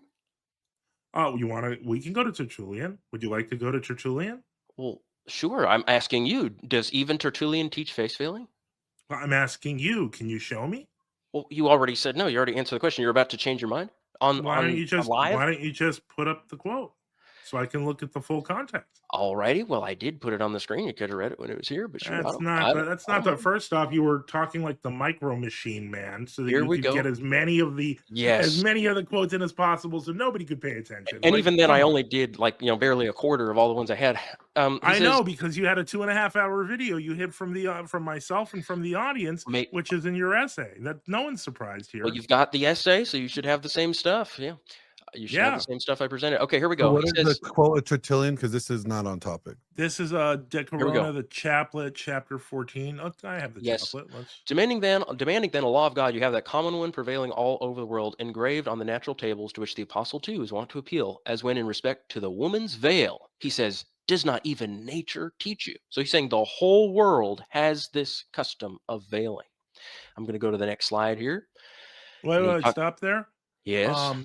Yeah, give me a second. You said that's Tertullian, the chaplet, chapter 14. Yes. Oh, okay. Well, you know what? I have that chapter right in front of me. Can I share the screen? Sure. Thanks. We're going to look at your screen now. Yeah. Why? Yes, because well, he's contrasting Okay, go ahead. It's fine. to Well, clarify. let's see if it's about veiling. I'm going to read it's not a big chapter. It's pretty short. I'll just read it. And so let's see here. Give me a sec. Much less may the Christian, I'll make it bigger for the audience. Much less may the Christian put the service of idolatry on his own head. Nay, I may have said, upon Christ, since Christ is the head of the Christian man. For his head is as free as even Christ is, under no obligation to wear a covering, not to say a band. But even the head which is bound to have You're the not reading veil. chapter 6. You said that said chapter 14. No, it's So I'm going to chapter 6. finish. You're not even reading the chapter. Let me see here. No, it's chapter 14, buddy. I'm going to keep reading. Sorry. And this actually seems to be relevant. But even the head which is bound to have the veil, I mean woman's, as already taken possession of by this very thing, is not open also to a band. She has the burden of her own humility to bear. If she ought not to appear with her head uncovered on account of angels, much more with a crown on it will she offend those elders who are then wearing crowns above. For what is a crown upon the head of a woman but beauty made seductive, but mark of utter wantonness, a noble casting away of modesty, a setting temptation on fire? Now, by the way, this setting temptation, remember, the face is the thing. He's talking Yes. about a crown. Therefore, a woman taking counsel from the apostles' foresight will not too elaborately adorn herself, that she may not be either crowned with any exquisite arrangement of her hair. What sort of garland, however, I pray you, did he who is the head of the man and the glory of the woman, Jesus Christ, the husband of the church, submit to in behalf of both sexes? Of thorns, I think, and thistles, a figure of which the sins which the soil of the flesh brought forth for us, but which is the power of the cross removed, blunting in its enduring by the head of our Lord death's every sting. Yes, and beside the figure, there is contumely with ready lip and dishonor and infamy, and the ferocity involved in the cruel things which disfigured and lacerated the temples of the Lord, that you may now be crowned with laurel and myrtle and olive and any famous branch, and which is of more use, with 100-leaved roses too, culled from the garden of Midas, with both kinds of lily, with all violets of all sorts, perhaps and with gems and gold, so as even to rival that crown of Christ which he afterwards obtained. For it was after the gall he tasted the honeycomb, and he was not greeted as King of glory in heavenly places till he had been condemned to the cross as King of the Jews, having been first made by the Father for a time little less than the angels. Glenn, and I so think you crowned should with stop glory him. and honor. This is just complete nonsense. He's not even reading about the veil. He's wasting time in the debate. Actually, no. My point was that the crown itself was an object of desire. So your choice, I don't know how I saw 14. I was sure I saw 14. Maybe my glasses were off. But the point is, you said that the face alone is the object of desire. Did you know that in Muslim countries, oftentimes men will say that they are sexually aroused by women's ankles? Yes. The point is, Church this fathers say that argument, too. well, not like that. No. Yeah, they do. Father No, Joseph, not like I'm going to that. show his other screen. Can you go back to your screen so we could see the Luke, so we could Yes. see? Yes, I can do that. I want to get clarity on which chapter was supposed to be read. This is I chapter. did see 6. I did see a 6 and a 14. I'm not sure if there was 2 different chapters Yes, you're two referring different to. quotes. Okay, so let's Yes. just get to that so we could address that point first. All right. Well, So one is chapter 14. He does have a quote here Yeah. for chapter 14. So I and read then chapter chapter 6. 14. Yeah. So, So- Father Joseph, would you like to go to chapter 6 at this point? Yeah, sure. We Okay. can do that. Well, I'm just going for clarity. So that's I what we think, want to get everybody to get the clarity that they need. absolutely. I'm down with that. Let's go to chapter 6. I think and actually, let's take a look. Glenn, Hold Glenn, on. if No. if Here, you would hold on. let me, Glenn, All right, I would, here it is. I got it. I would like it, Glenn, if he could simply pull it up on his screen and then I pull it up on my screen, because Yeah. I'm already familiar with these. He can just confirm Yeah, whether I'm I'm going misquoting. to put it. I'm But going to the put it audience up. Yeah. needs to see. I'm confirming Yeah. for the audience. Yes. That's the audience needs to see it. But he could also confirm. He could just say, "Hey, Luke's All misquoting." right, there it is. Chapter 6. All right, so let's read. Give me 1 second. All right, so demanding a law of God, you have the common one prevailing all over the world, engraven on the natural tables, which the apostle too is wont to appeal as when in respect of the women's veil, he says, does not even nature teach you? So notice, Joseph, he says nature. Can I finish? No, that's the only part that we needed to quote. As when to the Romans, affirming that the heathen do by nature those things which the law requires, he suggests both natural law and a law revealing nature. Yes. Yes, and also in the first Oh my chapter of goodness. the epistle, Glenn, let's he just have him stop. authenticates He's just nature. wasting time. When Okay, he is, the I'm point reading of the Hold on, chapter. I'm Okay, reading the listen. chapter, man.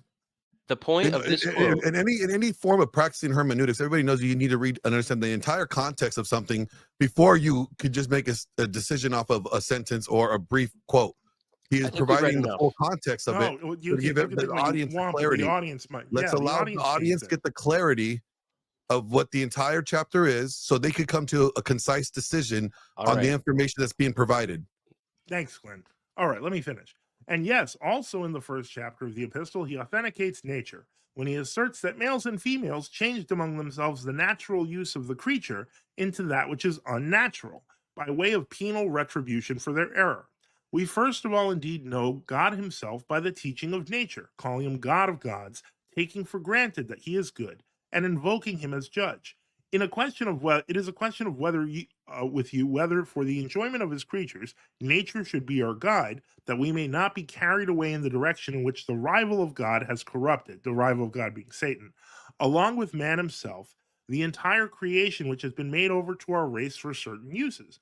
When the apostle says it is too unwillingly become subject to vanity, completely bereft of its original character, first by vain, then by base, unrighteous, and ungodly uses, it is thus accordingly to the pleasures of the shows that the creature is dishonored by those who by nature indeed perceive that all the materials of which shows are got up belong to God, but lack the knowledge to perceive as well that they have all been changed by the devil. But with this topic we have, for the sake of our own play lovers, sufficiently dealt to than that to a work in Greek. So I think it's pretty obvious here what we're talking about is that when we're talking about nature teaching, we're talking about the natural veil of the hair, which is what is used in the scripture. No, But it's the that face. said, He goes on and on about the face. I And he says literally the whole read the world chapter. practices it. He says the whole literally world read practices I it. literally read the chapter, buddy. It doesn't say anything you're saying. Later on, he does, Joseph, in all the Oh, other well, then quotes I why provided. didn't you read that? Then you should have referenced them, my friend, because you referenced this, and I gave context for this, and it's not showing what you're saying. Well, the reason I quoted this right here was because he shows that the law of veiling, without mentioning what kind of veil it is practiced by people all around the world, Joseph. That's Right, why but I we quoted also know, as I've mentioned in my introduction, from the Greco-Roman world in which he lived, that was a back veil covering the hair. Nice try. And of course, we have a lot of evidence to prove that the Greeks were veiling the face. I showed you the one from Tarsus, and I have quotes just like that from the Greeks. Except that you just said the Greeks were veiling the face, and your Yes. quote was from a guy in Syria. Yes. Well, that was for Tarsus. I have all quotes all But over it's the a world. it's a Near Eastern custom. Yeah, Yes, that and doesn't all help those you, all Joseph. over the world. No, Yeah, it doesn't help you, buddy, because you're lying about what's actually happening. You're saying there's face veils all over the world, and that already I've proven is not true, All right. and it wasn't historically. All right, I've let you do a lot of You're doing talking. it. I think we can all confirm Oh, Joseph has okay. done most of the talking. Glenn, do we seriously only have Wait, 21 I've done minutes left most for of the this section? talking. Okay. We have 44 minutes. I have For 44 this minutes I on think this this is portion. going great. All right, Glenn, So I'd like let me actually clear this up here. So you mentioned that there was other portions. You said chapter 6 and chapter 14, but you said there was just now. You said there was other places for the information that he continued about the veiling. Yes, We where he could talks talk about face about this. veiling. Yeah, I quoted yeah, them sure. But not in my opening. yeah, I'm just asking for the context of with the information that you have up here, or where is that? Sorry, That's awesome. I'm just trying to make sure that he was quoting the two sections that you said that you referenced in your Okay. Yeah, I just read the whole chapters. And Luke, you agree that the two chapters that you have referenced, that's what he just read, correct? Yes. Okay, I just want to make sure that so there's an additional section that you're saying is missing in what was referenced. Well, no, there's many quotes. I only quoted that to show that the version of the veil that Tertullian endorses is being practiced all around the world, and then he goes on to say face veil. But but none of those things actually happen in context of the text. That's not what's being said, and we'll go through each one of Yeah, the he quotes says you that the want. law of nature is written on the table of the Gentiles' hearts, and that is why the whole world veils. That's what he says. But the point is, he was talking about the nature of how man sees nature as a guide. When we're talking about that, we're talking about the adornment of the hair. All right. If you allow me to do some talking, since we let him do a lot of reading, Glenn, I'd like to read something. Hey, if you don't mind, I understand this is a debate, but like, stop pretending that I'm doing all the talking. Okay? No, I'm not going to stop pretending that. Because you did do much. Okay, cool. If you want to, okay, Glenn, I'd like to read a massive quote. Your time. Go ahead. Yes. All right. I am going to do some reading now. If I could share screens, I got some questions for you, Joseph. Joseph, you ever read The Rudder? Yeah. Is that book heretical? No, it's the center of our faith. It is? No, the Bible's the center of our faith. I'm kidding. Are you sharing the screen that you want to share, Luke? I'm sorry, I don't mean to interrupt, but it's just a duplicate screen. Is it look good now? Well, there's no screen now. You're not sharing any screen. Oh, whoops. Let me share it 1 second. So, the Rudder, that's got heresy in it? No. No heresy in the Rudder? No. Okay, who wrote the Rudder? The Rudder was not written; it was compiled. It's a compilation of the canons of the ecumenical councils, along with commentary by Saint Nicodemus of the Holy Mountain. I see. And was he a heretic? No. I see. Now, Nicodemus of the Holy Mountain, that's referring to Mount Athos, right? And Mount Athos, that's full of heretics, right? No, now it is, but not at the time. It still has Sfigmenou, and they're Orthodox. I see. Now, you say he didn't write the Rudder, but he did make this book called The Rudder, where he compiled all the canons of the church. And would you say Nicodemus... Wait. Did you say compiled? Yes. That means he didn't write it, right? He collected it from something else, right? But he did write a lot in it, didn't he? He put commentary in it, but he didn't write it. Stop. Yes, that's okay. I'm not saying he invented it. I'm about to say the complete opposite. No, you said he wrote it. He wrote the commentary. Okay, whatever. Commentary. Okay, good. Is his commentary heretical? No. Okay. Do you know if in the Rudder they uphold the doctrine of women's veiling? Yeah, women are supposed to have their head covered. That's cool. So I don't even have to go over that. I want to quote something.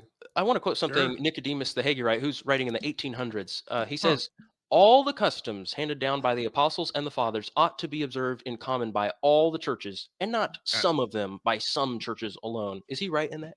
Absolutely. Now, did Nicodemus the Hagurite teach that the custom of veiling the face, which is practiced by the Muslims and Jews, was something that all Christian women needed to practice? Come again, please. Did Nicodemus the Hagurite teach the doctrine that I'm teaching right now? No. He did not. No. Do you want to bet? This is clergy don't bet. You'd know that if you read the rudder. well, you don't mind charging people for baptism, so all right. Here is I Nicodemus don't the charge. Hagurite. Did you say that did you say I charge a fee for baptism? I'm talking about you as in the whole Orthodox Church. Oh well, don't do that, because first off, every Orthodox church has different policies. Do you and condemn that? dioceses and parishes have different You condemn it? policies. And of course I condemn. If you're charging for baptism, that's a sin. That's good to hear. That's great. Yeah. Well, I mean, you don't mind charging money for the rest of the time in all your streams. So, okay. Do you know Come who again? Archbishop Chrysostomos is? Wait. Hold on. What did you just say? I No, didn't let's hear you. keep going. No. What did you say? You're always getting What did you donations. You're all say? about money. Money. What did you That's all you say? live for. Okay. Hey. Question. Am I not allowed to charge money for a stream? No, you're not. Does that? I'm not. I answered Really? the question. Now, Glenn, would you let But me wait, read this part? you implied we charge money for sacraments, but you lied about that, and now you're lying about me. But go on, tell me more. And do you know who Archbishop Chrysostomos is? There's like a billion of them. I don't understand your question. Well, I'm talking like Archbishop Chrysostomos, like the Archbishop Chrysostomos of the True Orthodox Church. There's multiple ones. This is the problem. Can you put up that last thing that you had on the rudder, like the two cannons you had? This part? Yeah. Can I share my screen and respond? No, it's time for me to read the quote. Here is Archbishop Chrysostomos. Chrysostomos. Glenn, please just let me read my quote. I mean, my goodness, Who is Archbishop Chrysostomos? Which Archbishop Chrysostomos? I can give you a link. He is of the True Orthodox Father Church. Joseph, after he reads it, you could be more than Yes. time to show your screen and refute it if there's any refutation needs to be Go done. ahead. Okay, so Archbishop Chrysostomos of the True Orthodox Church made a translation of a book written by Saint Nicodemus the Hagurite. He says, and he also wrote this biography after he made the translation. He said, Saint Nicodemus the Hagurite is best known, together with Saint Macarius of Corinth, for two of the greatest collections of spiritual and mystical writings in the Orthodox Church, the Philokalia and the Evergetnos, as well as his compilation of church canons, the Rudder. However, many scholars and religious writers consider his treatise on Christian morality his finest work, both from the standpoint of its refined style and with regard to its meticulous discussion of Christian ethics and morals, which he draws from Scripture, the Church's canonical and patristic witness, and the highest philosophical traditions of the Church. So we're going to quote from that book on Christian morality. I'm going to read, and then Joseph can have some time because it'll take me a little while to read these 3 paragraphs. Here is Nicodemus the Hagurite, Discourse 5, in his book on Christian morality. He says, and this I would also add, just as women should not adorn themselves, and especially when they enter into the church, in like manner, they should not walk about with their they should not walk about without their faces covered. And they should not just cover their heads, but their faces when they go out of their houses, and indeed when they go into the church of God. For just as it is seemly and holy to pray with the head covered, according to the command of the apostle, since the covering of their heads brings upon their husbands glory and constitutes reverence and honor to the angels who protect them, the woman is the glory of the man. And again, for this cause ought the woman to have power on her head because of the angels. Just as it is seemly and holy, I reiterate, for women to cover their heads when they are praying, so in like manner it is seemly and holy for them to cover their faces. Because from this covering of the face, 6 good things are produced. Number 1, women incite in themselves seemliness, modesty, and prudence. Number 2, they produce for their husbands honor and a good name. Number 3, they bring glory to Christ, who is their head. Number 4, they bring glory upon the holy angels who guard them. Number 5, they do not scandalize strangers who look upon them, but by the covering of their faces, free such men from the desires of the flesh. And number 6, finally, even if women are ugly, by the covering of their faces, they make others think that they are handsome, which is a desirable thing for them. He says, and let us not think that it is somehow a new custom for women to walk about with their faces covered. Here, let me repeat that one more time for you, Joseph. He's saying, hey, Joseph, do not think that this is somehow a new custom for women to walk about with their faces covered. No, this is an ancient custom which was observed by those holy and righteous wives of our forefathers, Abraham, Isaac, Judas, and the rest, as is evidenced in the book of Genesis, where we read that Tamar's face was covered when she came together with Judas, which, of course, she could not have done had it not been a custom, for she covered her face, and he knew her not. And also, Susanna's face was covered when she came to judgment. Now, Susanna Susanna was a very delicate woman and beautiful to behold, and these wicked men commanded to uncover her face, for she was covered, that they might be filled with her beauty. Moreover, even to this day, the wives of the Jews and the Muslims maintain this custom. And then they go out into the streets, and when they go out in the streets, and then they go out in the streets, they have their faces covered.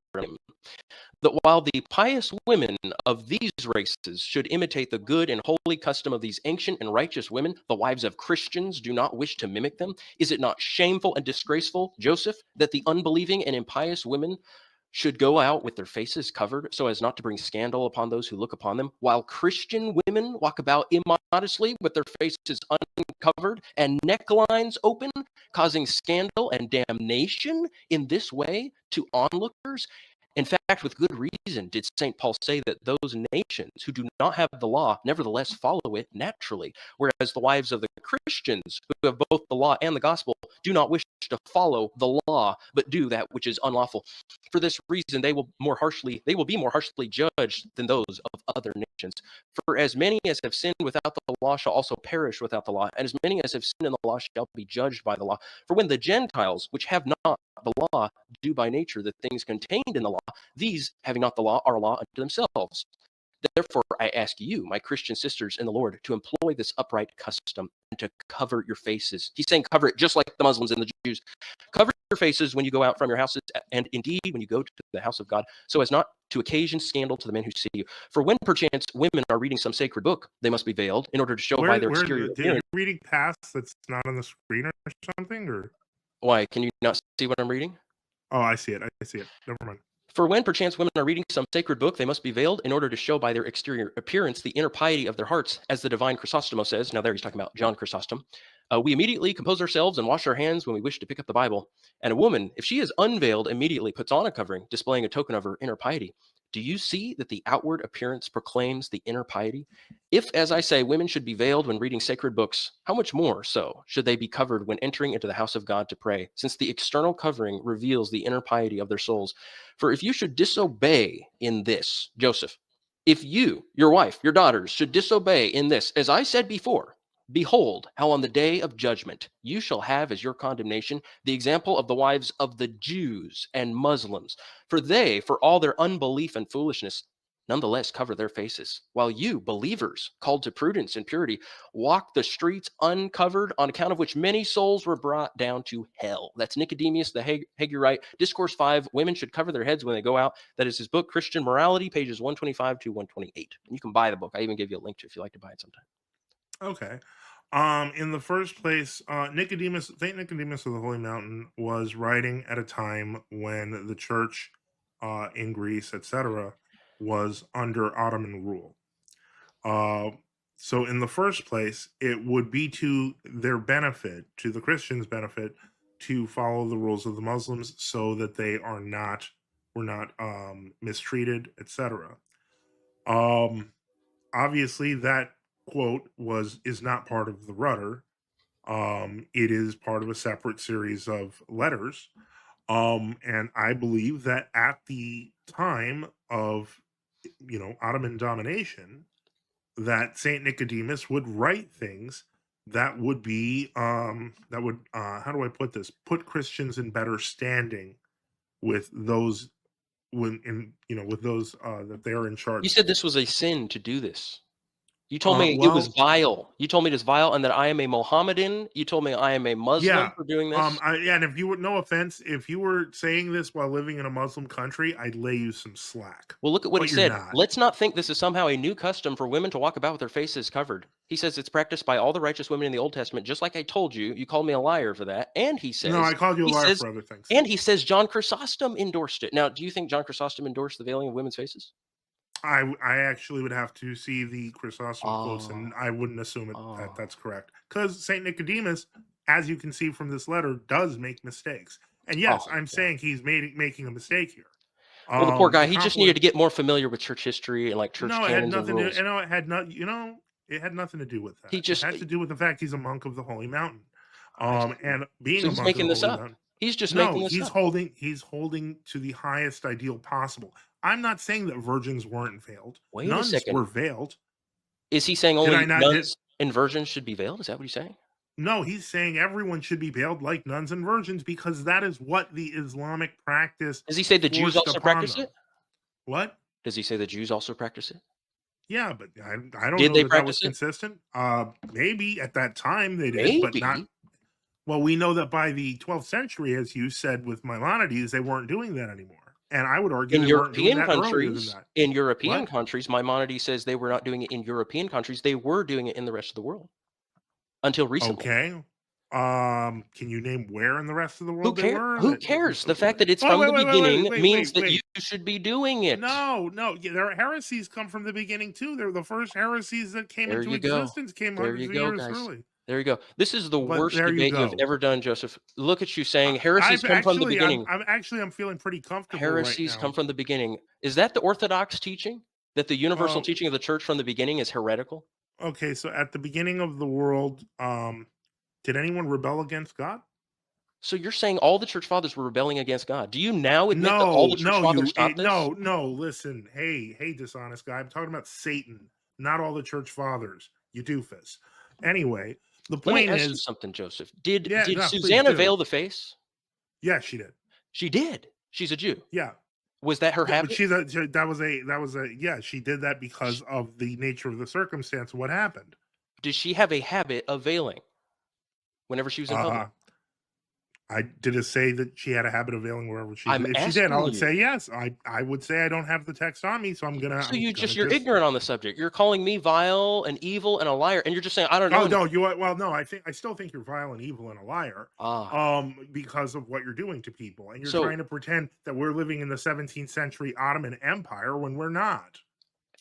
Well, I see. So Susanna veiled, and what Greek word was used for her veil? Do you know? That doesn't matter. Catacalypto.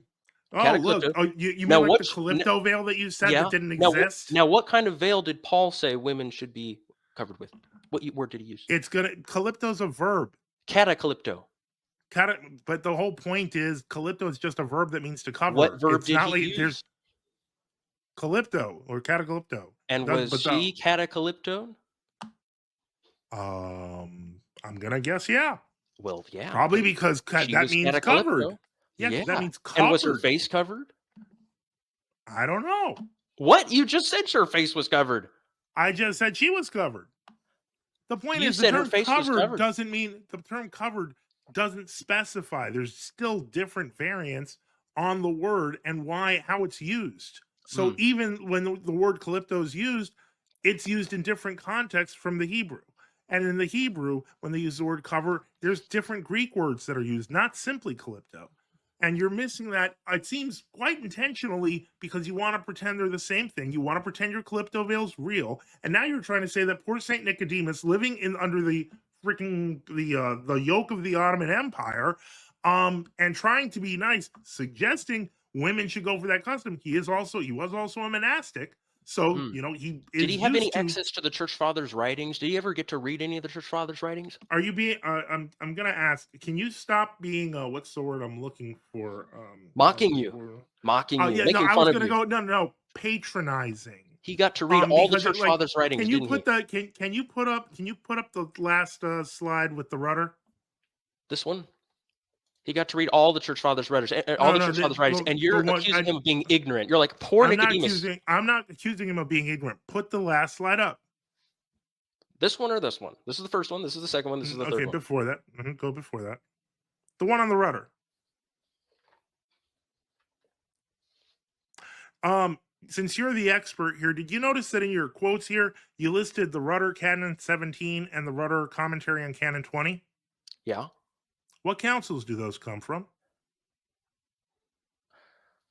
Gangra is the top one, and the bottom one I don't know. Oh, that's interesting considering you put it up. Well, the reason why I ask is because if you don't even know how the rudder works, I don't think you should have brought that up to try to make a point about saying. What do you mean I don't know how it works? You don't know how it works. I thought your church holds to these canons. It's not. I'm not. I didn't say that we didn't know how it worked. I said you didn't know how. So does your church hold to these canons? Yeah. So what's the problem with me quoting your canons? Nothing, but know how to do it. Well, I just did it pretty effectively, didn't I? No, you didn't. Would you like me to read it? You didn't have the name of the councils. If you just listed this, no one would find it. I just told you Gangra. Gangret. Okay, that's great. But if you weren't there and someone read it on the screen, they would have to search through multiple councils to Look, find I what gave you're the saying. link. I literally put the link on there. They can click on it and it'll take them right What to it. link? What link? You There's need to it's go a to our screen. you need to go to our website, by the way. You're reading an old article from 2 years ago, and we improved that thing like crazy.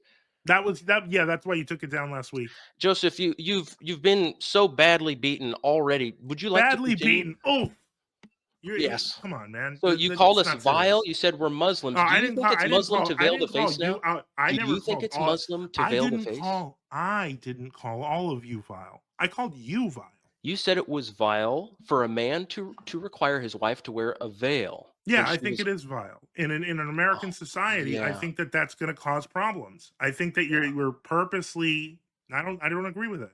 And I know that Saint Nicodemus, being pious, etc., in the Ottoman Empire, would feel that way. I'm sure many monks felt that way. But was he actually referring to the universal teaching of the church when he laid down? No, his I don't think he. understanding of a veil? I think he was looking positively on the situation and trying to say things correctly. No, I don't think that is the position of the church. Otherwise, you would find it consistently in history, and you don't. I see. Now, you said none of the church fathers support face veiling, so can we read and a we're going to couple go more to of them? context on all of them, just like Tertullian. Even though he's not a church father, we're going to do it again. Okay, you Because can go ahead I and look believe up you're 2 misquoting books in line. concerning repentance, chapter 14, paragraph 69. Let's pull them up. Hold on. Mm-hmm.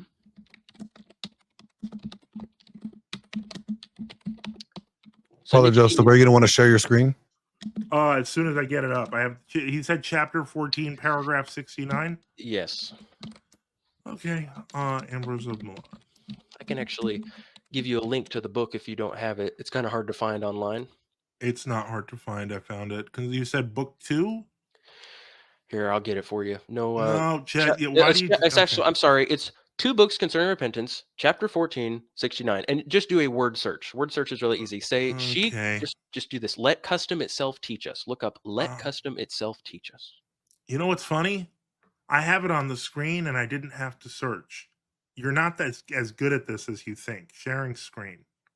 You're very skillful. Can you look up let custom itself teach us? Don't patronize me. I know you. It's a fun I will thing patronize you, and I enjoy it. You're that's fine, and I'll call you names, and I'll enjoy it. So here we are. Let's take a look. Okay, let custom itself teach us. A woman covers her face with a veil for this reason, that in public her modesty may be safe. That her face may not easily meet the gaze of a youth, let her be covered with the nuptial veil, so that not even in chance meetings might she be exposed to the wounding of another or of herself, though the wound of either were indeed hers. But if she cover her head with a veil, that she may not accidentally see or be seen, for when the head is veiled, the face is hidden. Can you read that one more time? When the head is veiled, the face is hidden. How much more ought she to cover herself with the veil of modesty, so even as in public to have her own secret place? Let's see here. We got. Did he just say that when the head is veiled, the face is hidden? Yeah, because even a transparent veil still hides the face somewhat. So it is a face veil, but it's a transparent one. Is that what you're now saying?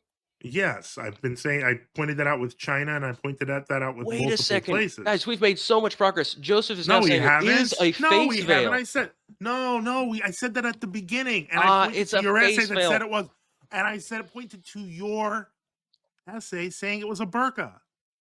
No, stop lying. So it is a face veil. Now, what is the purpose of the face veil? To preserve modesty. Yes, and it's to hide her from eyes that would lust after her. Is that why they did it in China? Yes. Luke? No, yes. It wasn't. No, yes, it wasn't. No, it wasn't. You haven't read it. You're ignorant of it. Don't tell me what they said. Okay, go ahead, prove it, because I'm gonna disprove it. I have many quotes. Do you want quotes from ancient China? No, I want you to. You just asked me to prove it, and then you said don't prove it. Okay. Do you want quotes from ancient China? I thought you were going to say church fathers, but let's investigate your quotes from ancient China. Okay, here we go. Ancient China. I'm going to share screens. Actually, I'm still sharing screens, right? Can you still see my screen? No. You have to share it. All right, one moment. I'm sorry, I just had to switch screens. So no, you were sharing. I just didn't stay.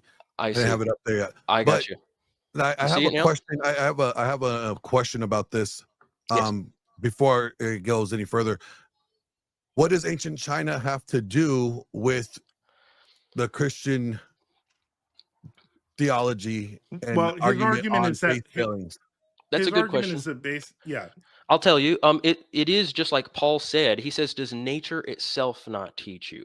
And the church fathers are always referencing that, like the quote we read from Tertullian in reference to veiling. By the way, all the church fathers say that. John Chrysostom, Ambrose, they all say this was being practiced all around the world, and that Paul was upholding a universal custom. So, I mean, we can quote anybody. We can quote the Indians, the Chinese, the Assyrians. So It you're doesn't saying matter. because let's say this, since it's a natural, and you're getting this is you showing. Well, even in China, who they're not Actually, Christians, they're practicing this. Is that what you're trying to say? and Right. While I have this on the screen, actually, I do want to point this out, that what this is referring to is the nuptial veil. And this is specifically referring to married women. A nuptial veil is married No, he women. says she should wear it all the time. What is it? Okay, let's read it again if we shall. Hold on. So now you're switching. Because You're it saying, literally says that her face may not easily meet the gaze of a youth. Yeah. Let her be covered with the nuptial veil. does that sound like it's only on her wedding day, that she not cause her young men to lust after her only on her wedding day? Well, I would say that he is advising that that's what women should do. I put a lot of quotes from Ambrose on there where he goes on and on about the veil, and in all the instances he says it is a face veil, and he says it is what Paul commanded. Paul is not talking about the veil on her wedding day, is he? I'll be honest with you, I'm not sure in the context. You think Paul But might be talking about wedding day veils? No, I'm talking about this context in this particular passage. Oh, Joseph. Yes. It's so bad. We'll pick something. Choose the Greeks, choose Indians, choose Chinese. No, I'll give you quotes. They all say let's- face veil. You know, this is kind of funny that you're saying that this is a custom. First off, I'm gonna grant you Saint Nicodemus because of his particular circumstances in the Ottoman Empire. So Does he that say it's an said, ancient practice? He does say it. Does he say that it was practiced by women in the Old Testament? Does he say it's practiced by all women in the Old Testament? Does he say it's practiced by righteous women in the Old Testament? Sure. Yes, he does. Does he say that John Chrysostom and other church fathers also uphold it? Well, when you say uphold it, you mean they suggested it? Command it. What do you mean suggest it? He says it's a great sin if you don't do it. You heard the quote in the beginning of my presentation. John Chrysostom, don't tell me the error is small of a woman not wearing her veil. He says it's great, so that he who transgresses disturbs all things. That's why we have women running around in yoga pants now, covered in makeup. They're basically naked. You're really saying that because they don't wear Yes. a burqa, And you're part of going that to yoga culture. pants. Yes, I you're feel part like that's actually the extreme that you want to present it as. Yeah, This modesty. is the same That's sort. modesty. That's the modesty God Okay, commanded. but your argument is that Amish women look like whores. Amish women are immodest. So your argument is that Amish women look like whores. If they walked around in public, they would be assumed to be wild women. Women just out of their minds, exposing their necks, their arms, their legs, their faces. Well, what public are you talking about? Afghanistan or Where anybody where? except their relatives could see them. Yes. You're really making the argument that Amish women walking in public look like whores. I go by what the fathers say, and they universally say women who go out in public without a face veil are committing a great sin. Did you hear Basil? He said women who do it, they scorn the fires of hell. Do you remember that quote? Yeah, I feel like that's out of context, but the point is that you're still saying, to understand correctly, that Amish women walking in public look like whores. It has always been considered a very serious sin, even to pagans, even to the Romans and the Greeks. They would divorce wives who went out without a veil on. Okay, let me see if I understand correctly. I pointed to actual evidence of what women looked like in the early 4th, 5th, 6th How do you know that's how centuries. they look like? Wait a second. How Because do you know that's how they look like in they public? were artistic depictions of the time. I see. Do they ever make artistic depictions of naked women? In the ancient world, I mean, Yeah. most of that stuff's Renaissance. Do you think that the Greeks, are you aware that Greeks and Romans made artistic pieces of women completely naked? You know, like, have you ever seen the Rape of Persephone? Have you ever seen that statue? I mean, people like, and you know, Michelangelo, when he made that in the Renaissance. Michelangelo is not ancient. Okay. Do you understand, though, that people can make art and the art can depict something that is not realistic in public life? It's not showing how people look in public. You're assuming that all the pictures you have of unveiled women are how they look in public. I can prove to you it's not. I can prove to you from the art that the women did. You want me to do it? You want me to do it? Can I ask you why, for example, women in iconography aren't veiled? Yes, of course. Why are they not veiled? Because they consider art to give them more freedom. They believe in art, they can do things that are not allowed in real life. Do you think Nicodemus? Yeah, look at Nicodemus. I'm talking about Nicodemus. like Saint Luke's icon of the Theotokos. Yeah, obviously It doesn't have a face that's covering not on real. it. It doesn't have. It's that's not real. Yeah, that's not real. Of course, that's Why not do you real. say why is it not real? Saint Luke never did that. It's a slander against Luke to say that. No, that's not a slander. That's the tradition. That's The great. It's from the the 600s. Hajjatria, no, it's not. Yeah, it is. It's the first mention of it. Tradition records that it was from Saint Luke.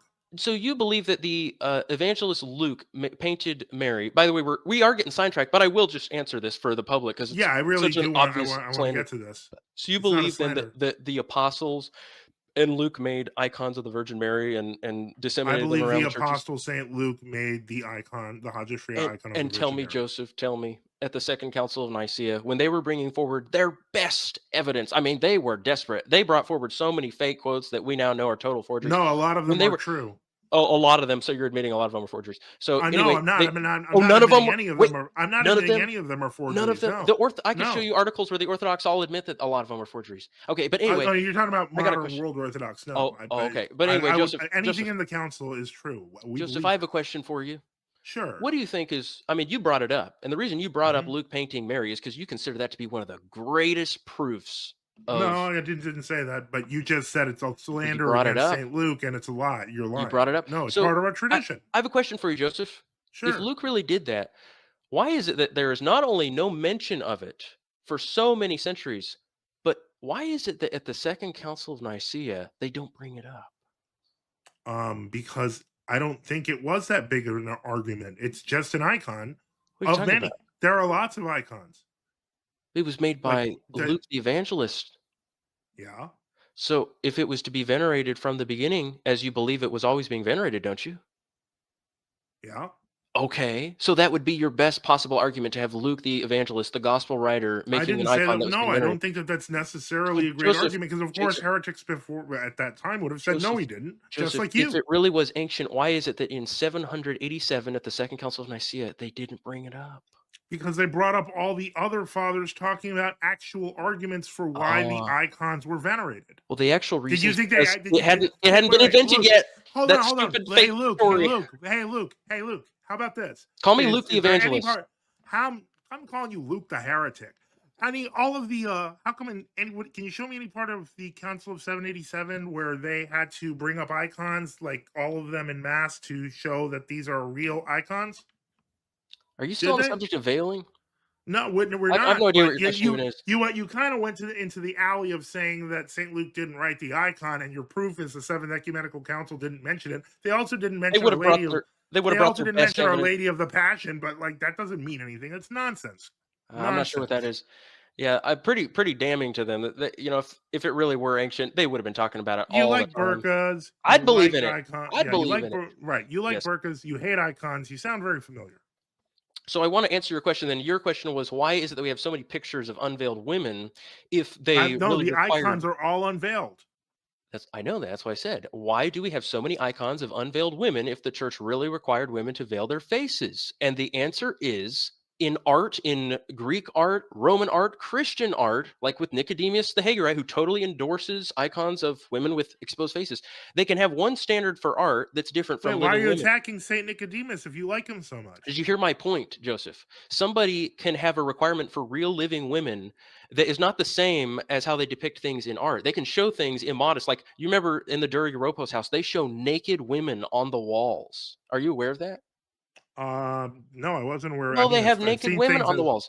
They have the bathing of Pharaoh's daughter when she's picking up Moses. Full frontal nudity. You can see everything. Okay, you wouldn't expect people to do that. See, you can depict something. Well, in I mean, art, it's a synagogue, so they depict things in art that they wouldn't allow in real life. So that's the answer. With the Greeks, when they show women unveiled with their faces exposed, that's not how they are in public. And I can show you some art where they are veiled in the face if you'd like. Once again, the fact that you can show veiled and unveiled women in art reflects the reality of the Greco-Roman world, that they were veiled and unveiled in. Can I show what I'm talking about, guys? I'm going to blow your mind, Joseph. I'm going to share screen. You're really not going to blow my mind. I just want you guys know you're at the 10-minute mark. And before I'm gonna throw an audible here after the 10-minute mark. Before we get to closing statements, I'm gonna take some time just to ask some clarifying questions. Sure.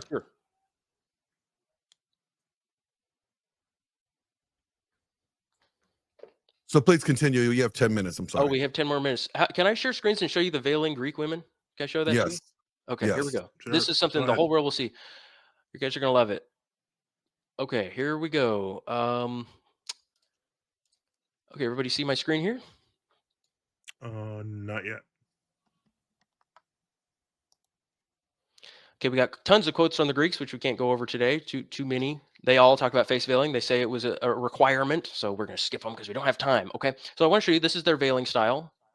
Just so you're aware, they would have very loose, baggy clothing that would hang down, and they would use it to wrap around their face. This is an illustration taken from a historian who actually talks about the veiling of women in Greece, the veiling of their faces. It's a book called Aphrodite's Tortoise.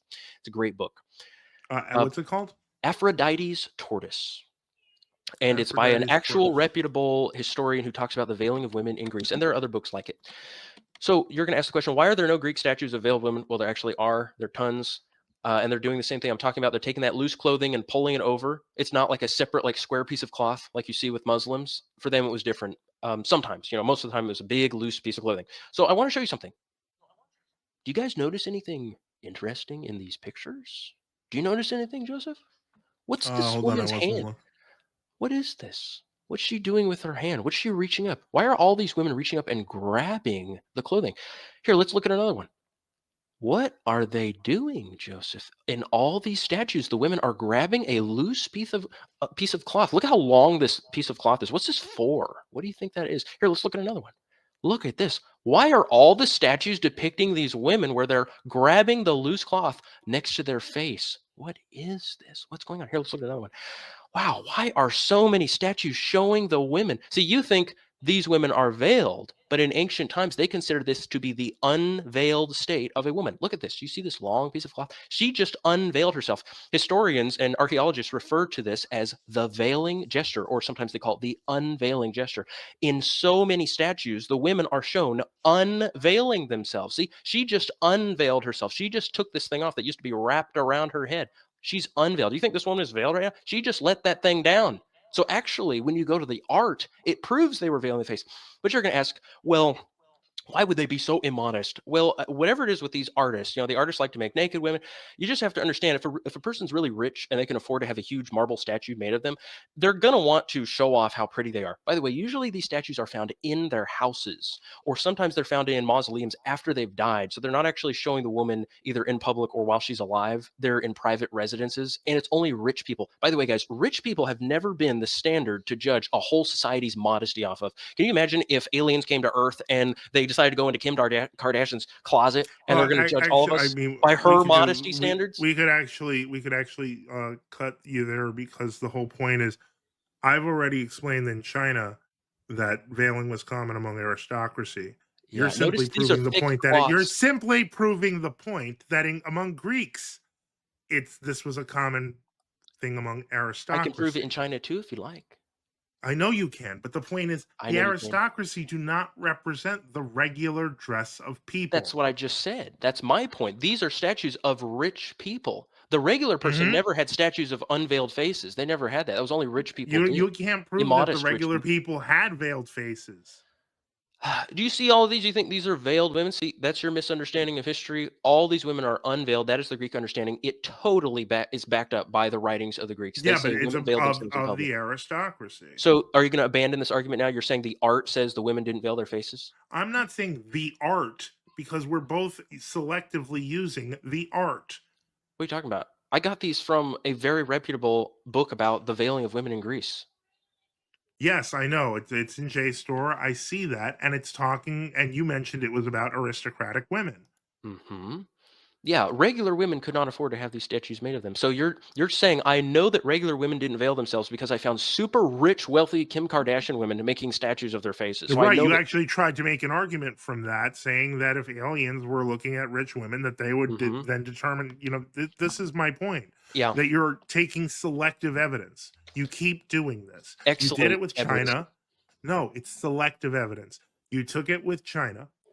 You took it with Tertullian, you took it with Ambrose, you took it with and now you're doing it with ancient Greece. It's always half a story. And the problem is you shoot off so many passages to try to make it look like it's a complete story. I'm willing to grant, for example, that Saint Nicodemus wrote that because you can put it in historical context. But what you're doing is you're trying to create a narrative that doesn't really exist. So the law of veiling that Nicodemus is talking about, that's not found in the early church then. Come again, please? You said Nicodemus only wanted face veiling because of the Muslims, right? And because of because of the Muslims and because the ancient Jews did it. Oh, so the Jews did it too. I said that from the beginning. We talked about Were Susanna. they doing Why it are in you Jesus' trying to? day? Why are you trying to play? Were they dumb? doing it in Jesus' day? Some were, some weren't. Well, I just read you a bunch of sources. I read Philo, I read the Talmud, which is from 1st and 2nd century. But and you I also read, you left out Commodianus, who you quoted earlier in your essay, who was talking about how Let women were me address not it. dressing like that. You're right. So You actually got me with that one, Joseph. You No, I destroyed me didn't. with Commodianus. Will you stop? You know, No, you stop got with me. the. You're so patronizing. You brought forward a piece of evidence where Commodianus is rebuking immodest women who paint their eyes. He's and actually make their hair rebuking. pretty. He's rebuking Christian immodest women who are Yes. doing that because So- there were other immodest women doing that, and now you're trying to say So that they admit they're weren't doing immodest. that because everyone was covered. What are you talking about? Of course I Pick say a there were immodest lane. women. Of course Pick there were a- immodest women. That's like No, saying he's saying Gnosticism. he was saying that there were immodest women and there were women dressing like immodest women, And are they and being you're rebuked? saying everyone was veiled. No, I'm Pick not. a I never lane. said Yeah, that. I said it was the all law. right, okay. I said it's God's law, Joseph. You really are very slow. You are slow. What a First off, horrible argument. can you show me in the rudder where it's God's law? Can you show me in the Bible No, where let's it's stay on God's one law that subject. all I'm women going to answer Commodianus. You're trying to say now that we don't have to veil because You said it's Commodianus God's law. rebuked women You for said being it's immodest. you said it's Yes. God's law that Yes. women must be veiled. Yes. And Is you it? still Is haven't it God's proven law? it. No. Is it God's it's law not. for women to wear a veil? No. It's not? No. So what is Paul talking about in 1 Corinthians 11 when he says if a man wears a veil, then he disgraces himself, but God said that women have to wear a veil because of the angels. What is he talking about? Is that not a real veil? No, that's a veil in prayer. So she does have to wear a veil. In prayer. Does she have to wear a veil the rest of the time? I don't think so. You don't think so? Are you sure? Give me a yes or a no. What do you mean you don't think so? Are you waiting for me to teach you better, and then you'll make a decision? Oh, Like you've been doing this whole boy. debate? You know, I find that about half of what you're doing is insulting, and that's okay. But the sad part is that a lot of people believe that that's a winning form of debate, and that's Joseph- kind of a shame. Joseph, you have to choose something. You have to either be my student or be my opponent. But you can't keep saying I'm not sure. I don't know. I'm not your student, and I didn't say I don't know a bunch. I'm asking you once again, if God did not mandate for women to be completely veiled like a burqa, like you're claiming, Catacalypto? like you claim, like you're Catacalypto? claiming, Like What? Susanna? Yeah. no, okay, stop using the word calypto like it's an actual state of something. It's a verb, man. It just means to cover. I'm aware. Just stop. I No, could teach you all I- kinds of things about it. Anyway, Right, keep like going. the Make a calypto veil point. that doesn't exist. You make a point. So was Susanna veiled on her face? We already covered this. Oh, no, you didn't. You said you don't know. That was where we ended. You said you don't know. So I will you said know that she again? was veiled. I said that she was. Was veiled. her face veiled? I'd have to read it again. I'd have You to read don't the know. scripture again on You it. just don't know. Well, do you think that people had been reading the 2 Old minutes. Testament when Paul said that women need to be cataclypto? Do you think anybody had been reading the Old Testament, reading the Septuagint, where that word occurs many times, like with Susanna, where it's clearly a face veil? Give me a second, okay? I'm not sure about it. Here, check it. Fact check me. That's what I'm doing. Maybe you should have done this before the debate, before you called us vile and Mohammedans. Well, but you've proven my point. You are vile. Let me just see here. Give me a second. Godliness is an abomination to the sinner. You're proving that right now. Oh wow, wow, that was great. Well, I'll tell you the truth, Joseph. You're not even thinking about this doctrine and how much evidence you need. You're thinking about your wife and all the women you know who would not veil because they're as rebellious as you are. You know what, kid? I'm getting a little tired of the snotty comments. I was actually just reviewing the Susanna and the scriptures, so 1 that I minute. can cover that. And so if I'm just gonna continue here, I hope your wife repents, though. I hope if you have any daughters, Hey they man, repent. stop. Do you have daughters? I'm about to. I'm adopted. What? Oh, you mean you're gonna purchase a poor child and burqa her? I will put a burqa on all my daughters. I'll preserve their chastity. How many daughters do you have? Do you have any? Any God gives me. Do you have any? Yeah, I'm like Nicodemus the Hagarite, who apparently you think is a Mohammedan. Is he vile? Is he vile No, or he's Muhammad?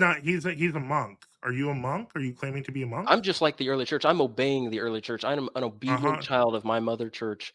And you are I can tell by your language. But so I thought you had a family.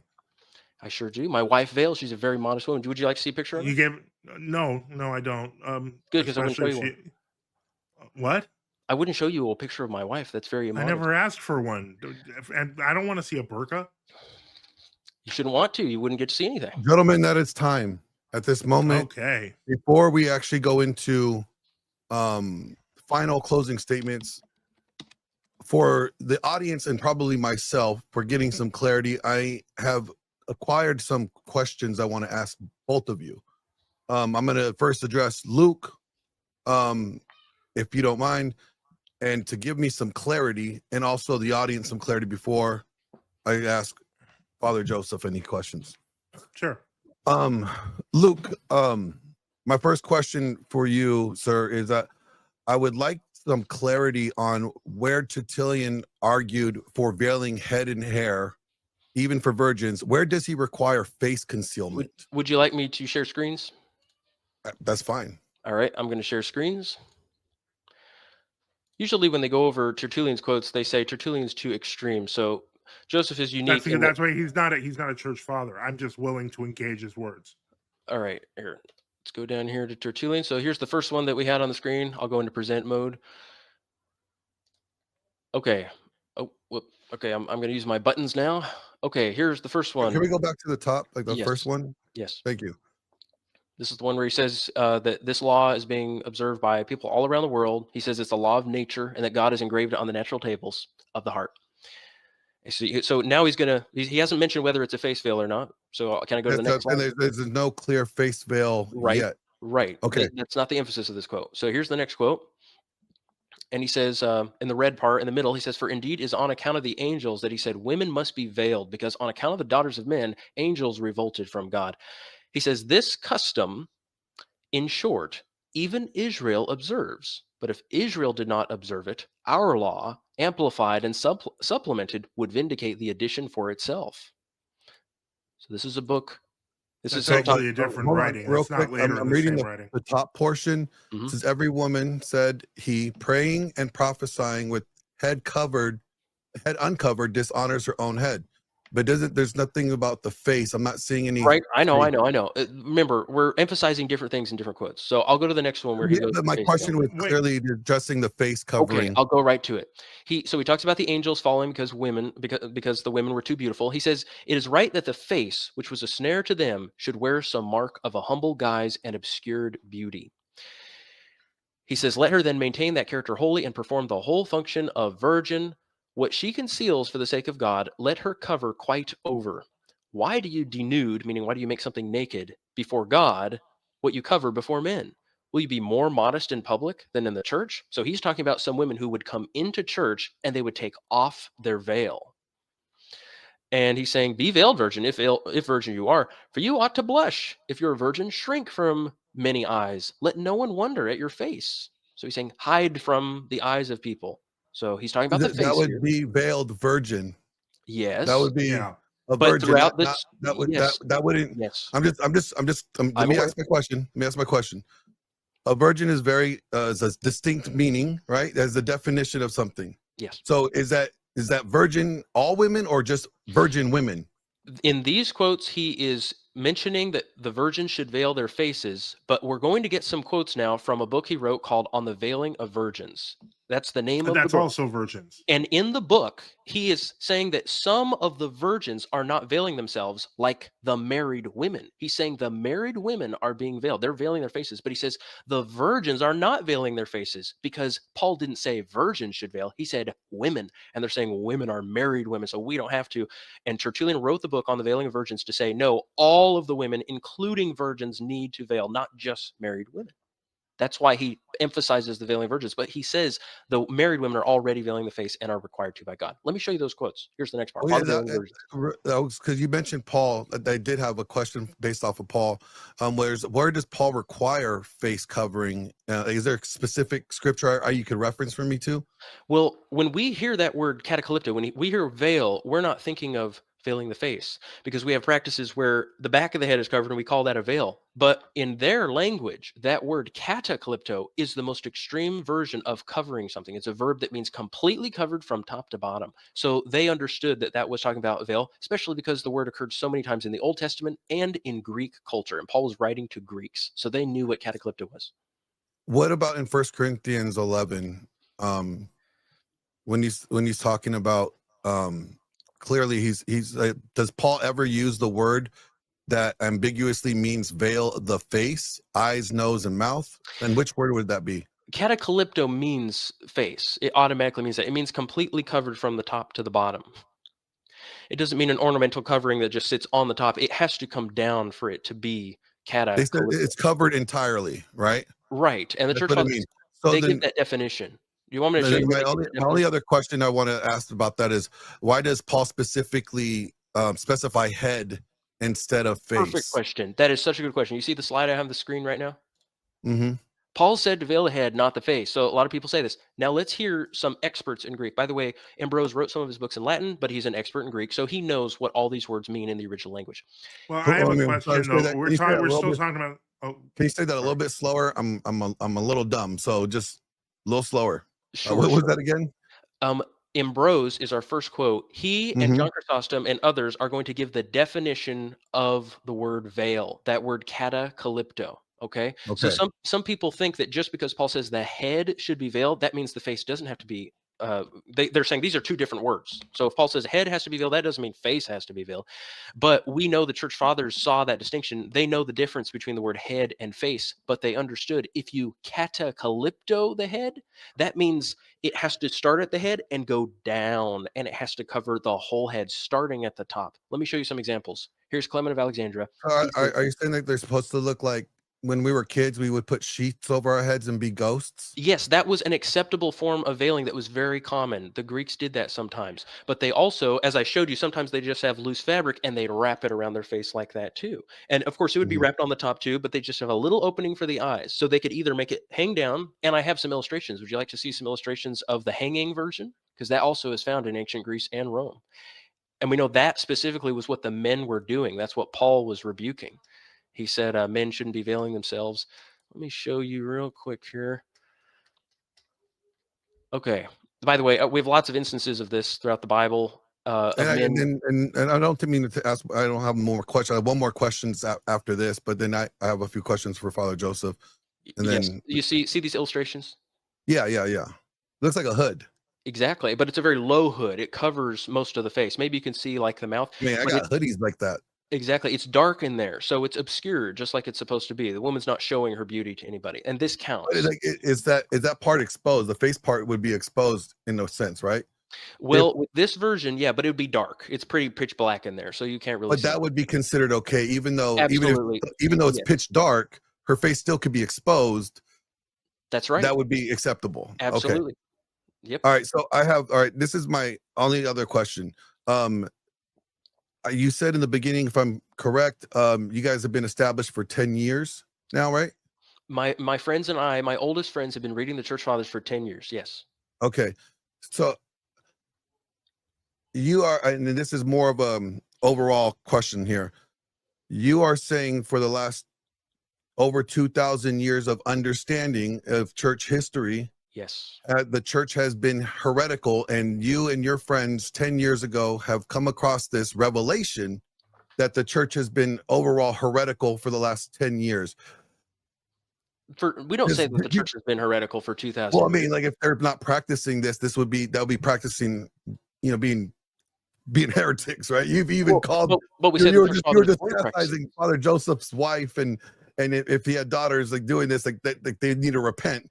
That's pretty bad, right? Well, yes, So but heresy does not just mean heresy isn't when you renounce every single doctrine of Christianity. Heresy is when you reject even one doctrine. So we're aware that the church for many centuries held pretty much the same doctrines, even after Nicaea, but it gradually became more lax with something like this. It gradually allowed the image worship and the Mary worship. So this is one of the things that it gradually let go of. And Maimonides, the Jew, says in Europe they weren't veiling the face in his day.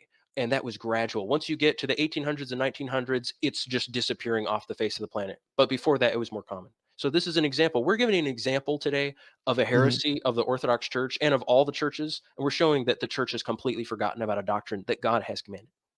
I personally, yeah, okay. So that's the I just want to ask you, like, do you think that you could be wrong on your interpretation, since this is this new revelation that all of a sudden 10 years ago a group of friends of yours have been enlightened, and no other scholar, church father, church, or precedents hold that same view? I'm just asking, have you ever thought that question, like, hey, could our interpretation be flawed here, or could it be something else? Just Well, introspectively asking that, why has nobody else ever found this out before? it is extremely important to have a lot of people to fact check you and to be reading with you. I have a lot of friends who read the church fathers. Some of them are very ascetic. They spend almost all their time reading, and they've been doing it for years. And some of them are virgins. They've devoted themselves to that. So we're all fact checking each other. But as to the question of how is it that we're discovering this thing, you have to understand, Glenn, this is not something that was forgotten for many centuries. This was being practiced all around the world until recently. You can even find now in the 1500s, remember, you have guys like Martin Luther, which I didn't get to quote. He believed in face veiling. He said in his church in Germany, all the women veiled their faces. He said their faces are almost completely veiled so that you almost can't see any skin on their head. That's what he says. Well, Martin Luther also said that, polygyny wasn't bad, that, he can't stop a man marrying another woman. So, Yes. because Well, it Glenn, doesn't contradict the scripture. So, I mean, do you agree with that too, in that position? Or are you just selecting? We do it by a doctrine by doctrine basis. We look at what was taught from the beginning, and then we look for the record here from your perspective. We look for that record. How long did that last? Was it in the first century? Yeah, it was. It was in the second century. Wow, third century, fourth century, fifth century.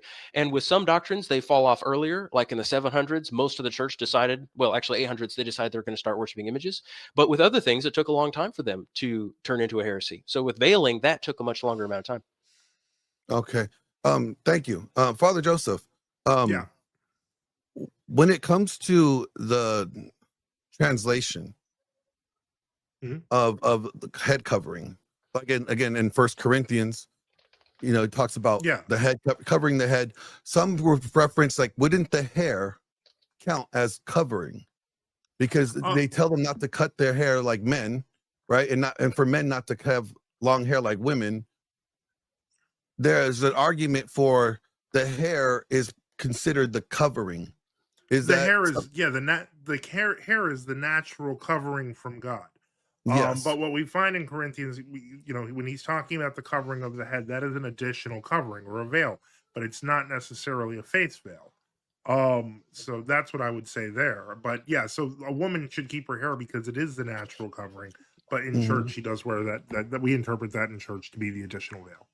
But yeah, the additional veil would be what she wears in church, correct? Right. Yeah. And like in prayer and prophecy. Covering, the covering would be her hair that was what she would have out in public, correct? Correct. Is there any passages that support that doesn't explicitly state facial coverings or head coverings in the Bible for public use, other than the bridal covering prior to marriage, or the No, nuptial? there isn't. Yeah, there's no direct thing that says every woman needs to be veiled. And then early tradition, there is, from what I understand, and if you could correct me, Father Joseph, there's not one major father who explicitly commands ordinary Christian women to cover face, not just head, in worship. Yeah, I've never seen it. And even these kind of quotes that I've been seeing here are often out of context. Now, when it comes for the morality, or I'm sorry, hermeneutics, if cover always means invisible underneath, do you apply that then to men in like verse 4? Like must any male headgear be totally obscure? No, I think that in cases where, say, for example, where it's a safety issue, just like I was mentioning with those Chinese veils, that was because of sandstorms, not because of any religious custom. Sometimes you have to cover your head because it's safety. Like if you're riding a motorcycle or something, like it's not, there's no religious obligation to it. You're not supposed to do that. But when it comes, there are reasons to put on face coverings, right? Just they're not religious. Now, is there any basis to turn like modesty, like a broad virtue, into like one specific garment, like a face covering, like for all cultures in Scripture? Is there any like argument or precedence to do that? That would I've cover never all seen I've never seen one, and he didn't present one, so no. Okay. And when it says if a woman's glory, the hair must be hidden, why does Paul call long hair her glory instead of telling her to remove it? Good question. Yeah, That's I for would say Joseph, that. right? Yes, for Father Joseph. Can you repeat the question? Because now I'm confused. Yeah, if a woman's glory, her hair, right, yeah must be hidden, why does Paul call long hair her glory instead of telling her to remove it? Why would she remove her glory? Well, it's kind of doesn't. it's under this is under the that's her veil. So then he wouldn't tell her to remove it if it's her glory, right? Right. And last question, when it comes to the changing of, or the council, when you guys canonized everything, has there been significant changes over time, or has it been consistent in the Orthodox Church ever since? Like, has there been any changes when it comes to head coverings or any head garments since the council? Since then, has there been any drastic changes or amendment? I would argue no. Even on the topic of veiling, there are even monastics today who wear face veils. I'm just saying that it's not a universal practice, and it never was. And my opponent is trying to pretend that it is a universal practice and that it always was. So the thing is, I will say, he speaks very fast and he's got a very good, modern form of argument. I will grant that to him. But I will say that it's not honest because he's selectively presenting history and he knows it. I think deep down he knows it. But I will say that, he probably looked better than me in this debate. I'll take that. I'll take the L if I have to on that. Well, gentlemen, that's fine. that's all of the questions I have for either of you. At this point, I would like Father Joseph, since you were second to state your opener. You get to go first for your closing statement. I'm going to give you 10 minutes, if that is okay.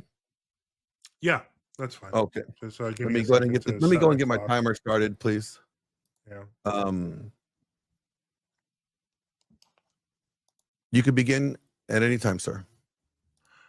Okay, well, I mean, I hate to say this, but we're kind of going, we're ending right where we started. And that is that we're dealing with two very different claims. Luke's claim is that the universal covering for women from the Bible to China and India, etc., was something that resembled a burqa. It was the normative standard, according to him, of how women dressed. We know that's not true. We know that history has shown us a different reality, even in the countries that he mentioned. We know that he's cherry picking from the fathers. I'll be honest, he got me on Saint Nicodemus. I had no idea he said that, and I would say that in context, I understand why he said it. But it's also not why Luke said it, because I don't think that was a universal custom. I don't think history can show that. I don't think the fathers as a whole promote that. They promote modesty, and they promote the idea of orthodoxy is always maximalistic. So you want to go for the most modesty you can, the most of any virtue that you can. And in this, I would say that probably Luke's got me beat in the argument because he's arguing for more modesty. You can never lose for arguing for a virtue. In that sense, you know, it it behooves me to admit that, quite frankly, I wasn't probably going to win this.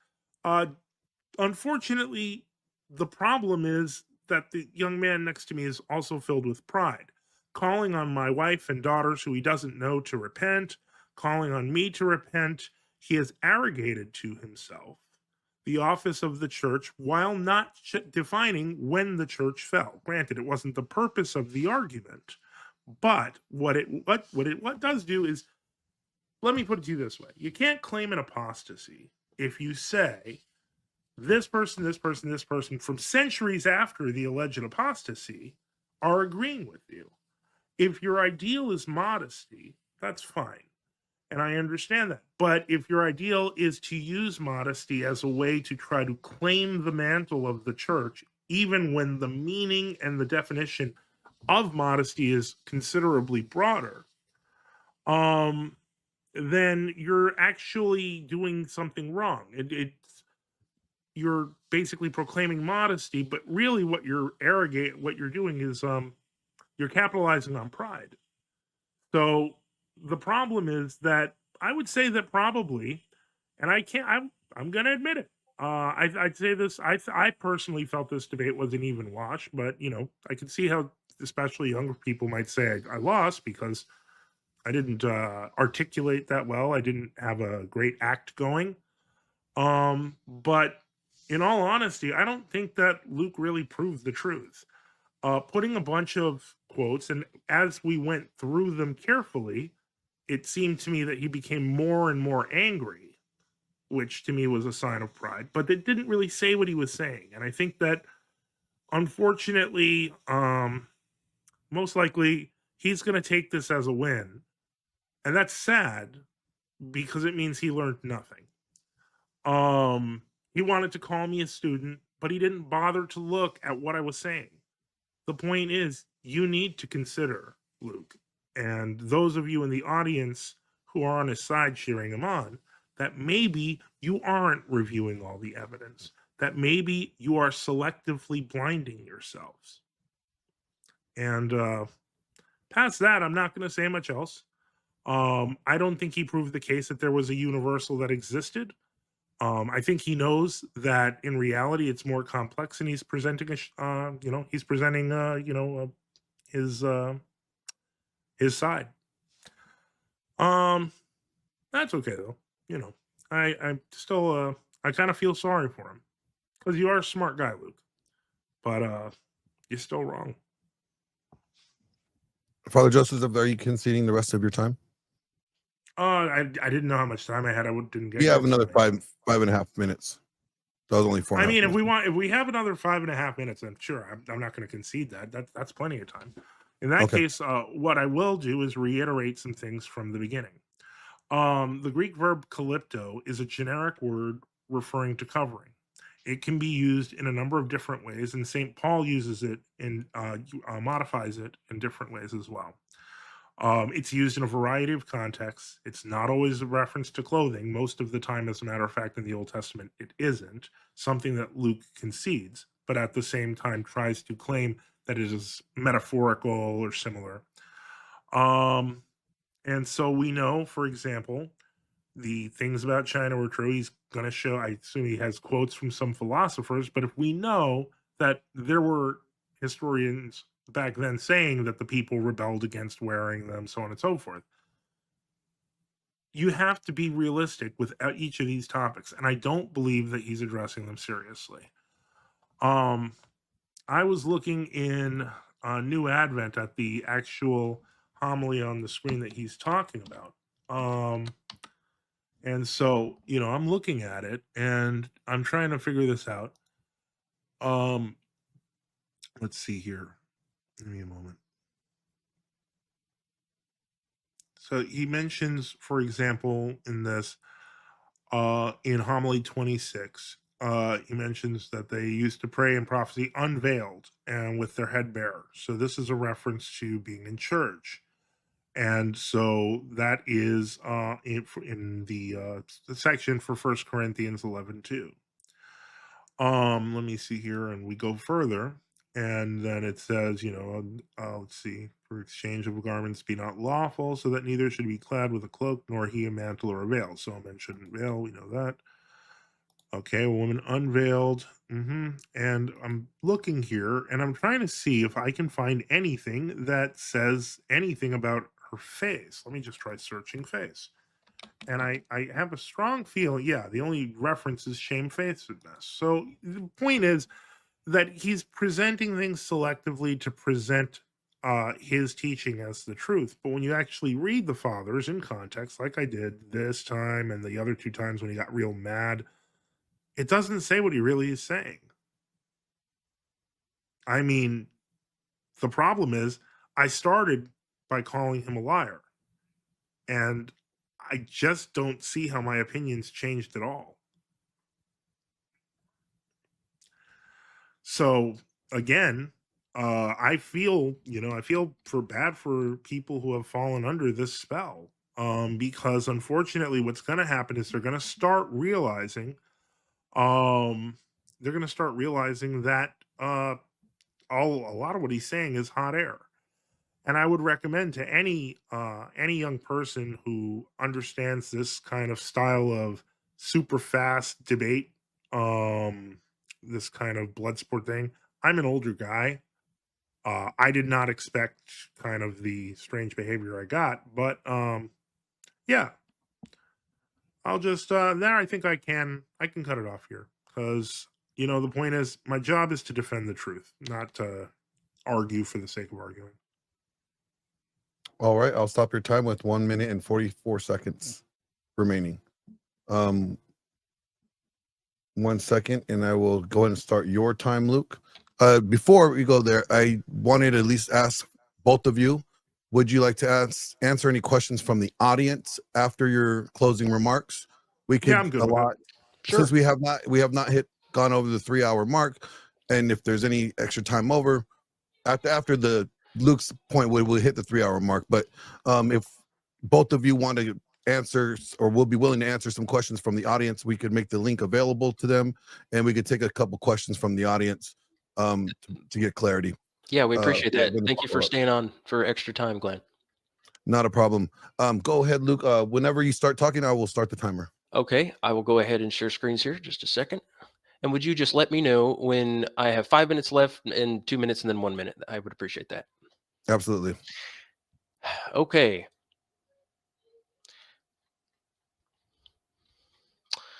I think it's pretty obvious Joseph has never studied this subject.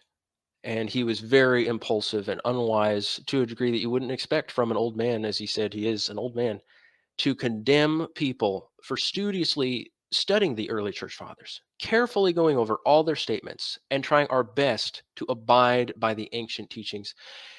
Joseph said that we are Muslims for practicing the veiling of women's faces. Do you understand how sick that is? See, I wouldn't be as harsh against Joseph as I am being tonight. If he were not a man who claims to be a priest, claims to be part of the original church, and if he weren't attacking us for doing something modest. He said, Luke wins the debate because he's advocating modesty. So if we're advocating something good, something that we actually did prove the whole church advocates, even recent fathers of your church have advocated and have threatened damnation to, because he did threaten damnation to women who do not practice it. We proved that, and he has the gall to call us Muslims. He is so uneducated. And that's the reason why I put it on private. I put the video on private because how dare he be so arrogant, so overconfident that he's going to destroy us as if we were heretics when we're advocating something his own church endorses. It was a true Orthodox priest. He's part of the True Orthodox Church. It was a true Orthodox priest that translated that book of Nicodemus. In one of our debates, Joseph said that there are a lot of writings that we just don't have yet. There are a lot of writings that will be translated, and it's going to overthrow the writings of the church fathers that we did quote. No, as we've proven, the more writings that get translated, like the one from Nicodemus, the more we find this was a universal teaching, even recently, not just early on. And again, I want to remind the viewer, I wouldn't be this harsh to anybody. I was harsh toward Joseph because he said we are Muslims for being modest, for obeying our mother church, for obeying the Apostle Paul, who upheld the doctrine of veiling, which he received from Christ. He said that we were liars. Joseph said we're liars for claiming the early church unanimously taught this. He said that we twist the words of the fathers to support the doctrine. He said the face veil has never been a dogma of the church, even though you can hear them being very harsh about it if somebody doesn't practice it. And Joseph said that we have an abusive mentality by telling women to wear veils, even though his own people are commanding it very harshly, again, threatening damnation. He also said that we are vile for telling our wives to veil. So that is really sick. That's why I was harsh. I wouldn't be that harsh with anybody. If somebody comes to us saying, hey, I want to learn about the early church, we'd say, we'll share it with you. We'll tell you what the early church fathers say. So completely justified in responding to him the way we did.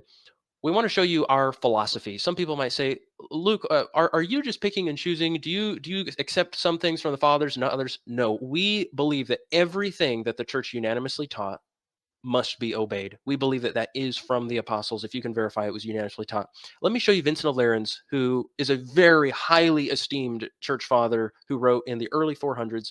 Catholics and Orthodox, well, especially the Orthodox, claim that he represents their church's philosophy about how to find the truth of Christ's doctrines.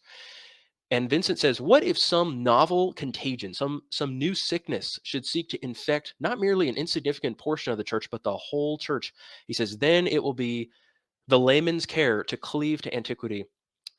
And he says at his current day, it cannot be seduced by any fraud of novelty. You know, that's a separate debate for another day. He lived in a pretty bad time period, Vincent. Listen to the next part. He says, but what if in antiquity itself there should be found error on the part of 2 or 3 men, or at any rate of a city or even of a province? Then it will be the layman's care, by all means, to prefer the decrees, if there should be any, of an ancient general council into the rashness and ignorance of a few.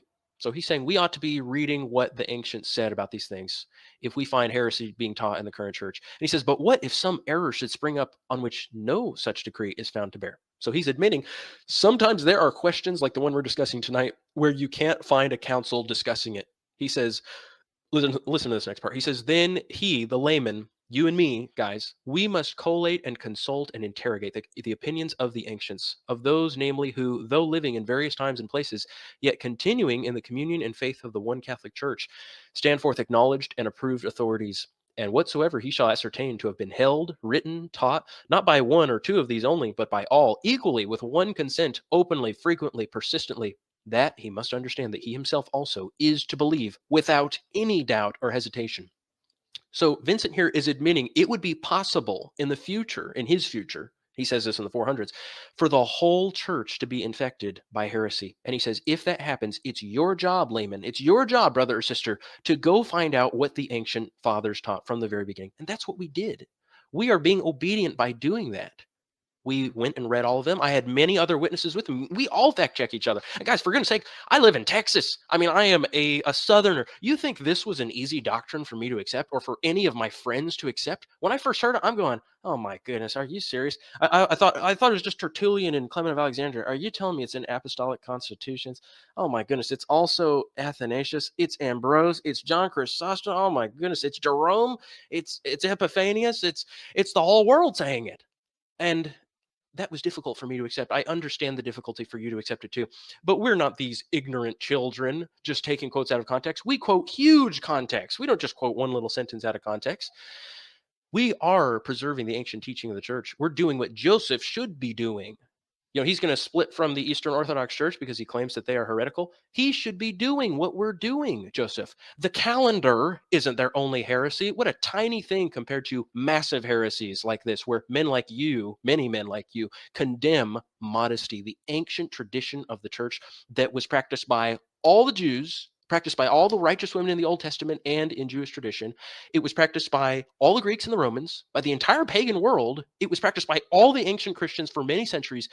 And on top of that, it was practiced by even the Protestants, who we were not able to quote today. But all the Protestants that I have ever read, I've read about 65 of them from the year 1500 to 1900, all say Paul commanded a face veil. And as you get closer to the 1800s and 1900s, they start to say, but nobody really has to do this. Nobody really thinks you have to veil the face. That's not a requirement anymore. That's what they start to say. But they acknowledge it was a face veil, just like the Muslims, just like the Jews. So when we found all the evidence, we attempted to present it to you. That's why we made this huge presentation. That's why we made the 15 points of why you should be practicing the veiling. And it is for modesty. He said it's for dust storms. Give me a break. You think there are dust storms in Greece? You think there are dust storms in all the countries of the earth? That's not why women are veiling. I showed you why they're veiling it. It's to keep men from lusting after them. That is how a woman shows her subjection to her man, to her father, to her husband, and ultimately to God, because she recognizes that Christ is a symbol of Jesus, but she is a symbol of the church, and the church defers to her husband, Christ. She lets him represent her, and she is happy to be in the background and to be his helper, his servant. Remember, that's why Eve was made. So she doesn't need to be seen in public. She is happy to be in the background. And in fact, she even says this. She says, it is no longer I who live, but Christ who lives in me. She says, he can be my representative. He can be my face, even. That is what a righteous wife does for her husband. It's what a righteous daughter says for her father. I know there are wicked fathers out there who send their kids to public school and let their children be totally defiled in these places where there's no concept of modesty. They send their precious daughters to these places where they know all those boys are addicted to pornography and extremely perverted sexual practices. They know they're going to victimize their precious daughters. We hate that. If the church saw that, they would excommunicate every single father who sends his daughter out to public school instead of keeping her home where she belongs and helping her find a husband. This is a very huge topic that requires way more in-depth discussion than we provided today. There's a lot of heresy we're talking about here, not just the veil. The veil applies to a bunch of other doctrines. And you can be sure, if you have a heresy in one respect, you have a heresy in many respects, which, of course, Joseph does and all the churches do today. I appreciate you, Glenn, for listening to all this. I know that you and many others who are listening to this and going to listen to this think that this sounds really crazy. It is very difficult to accept something like this. The emotional hurdle is the hardest part, like I was saying. Proving this doctrine is actually pretty easy. We can prove it from so many sources, but it's just so hard to accept it. If you live in America where this isn't practiced by very many people, you're asking me, well, Luke, why are you the only one doing it? I don't know, but I can prove this is the ancient practice. That's not my fault that other people aren't doing that. I try to connect with other people who want to be like the early Christians, who obey the decrees of the ancient church. 30 I'm doing my seconds. best. I'm sorry. That's okay. So we urge you to, everyone watching this, we urge you as well to return to the ancient church's teachings. We're not special. We're kind of dumb, actually. We need each other to fact check each other and to study with each other, because I've been ignorant about things my whole life. And it was over the years that I started to realize how I'd been infected by this culture. So flee this evil culture. Look at church history. Notice that these things actually did exist even recently. And it's recently that we've gone to the yoga pants and every woman out in public looking like harlot.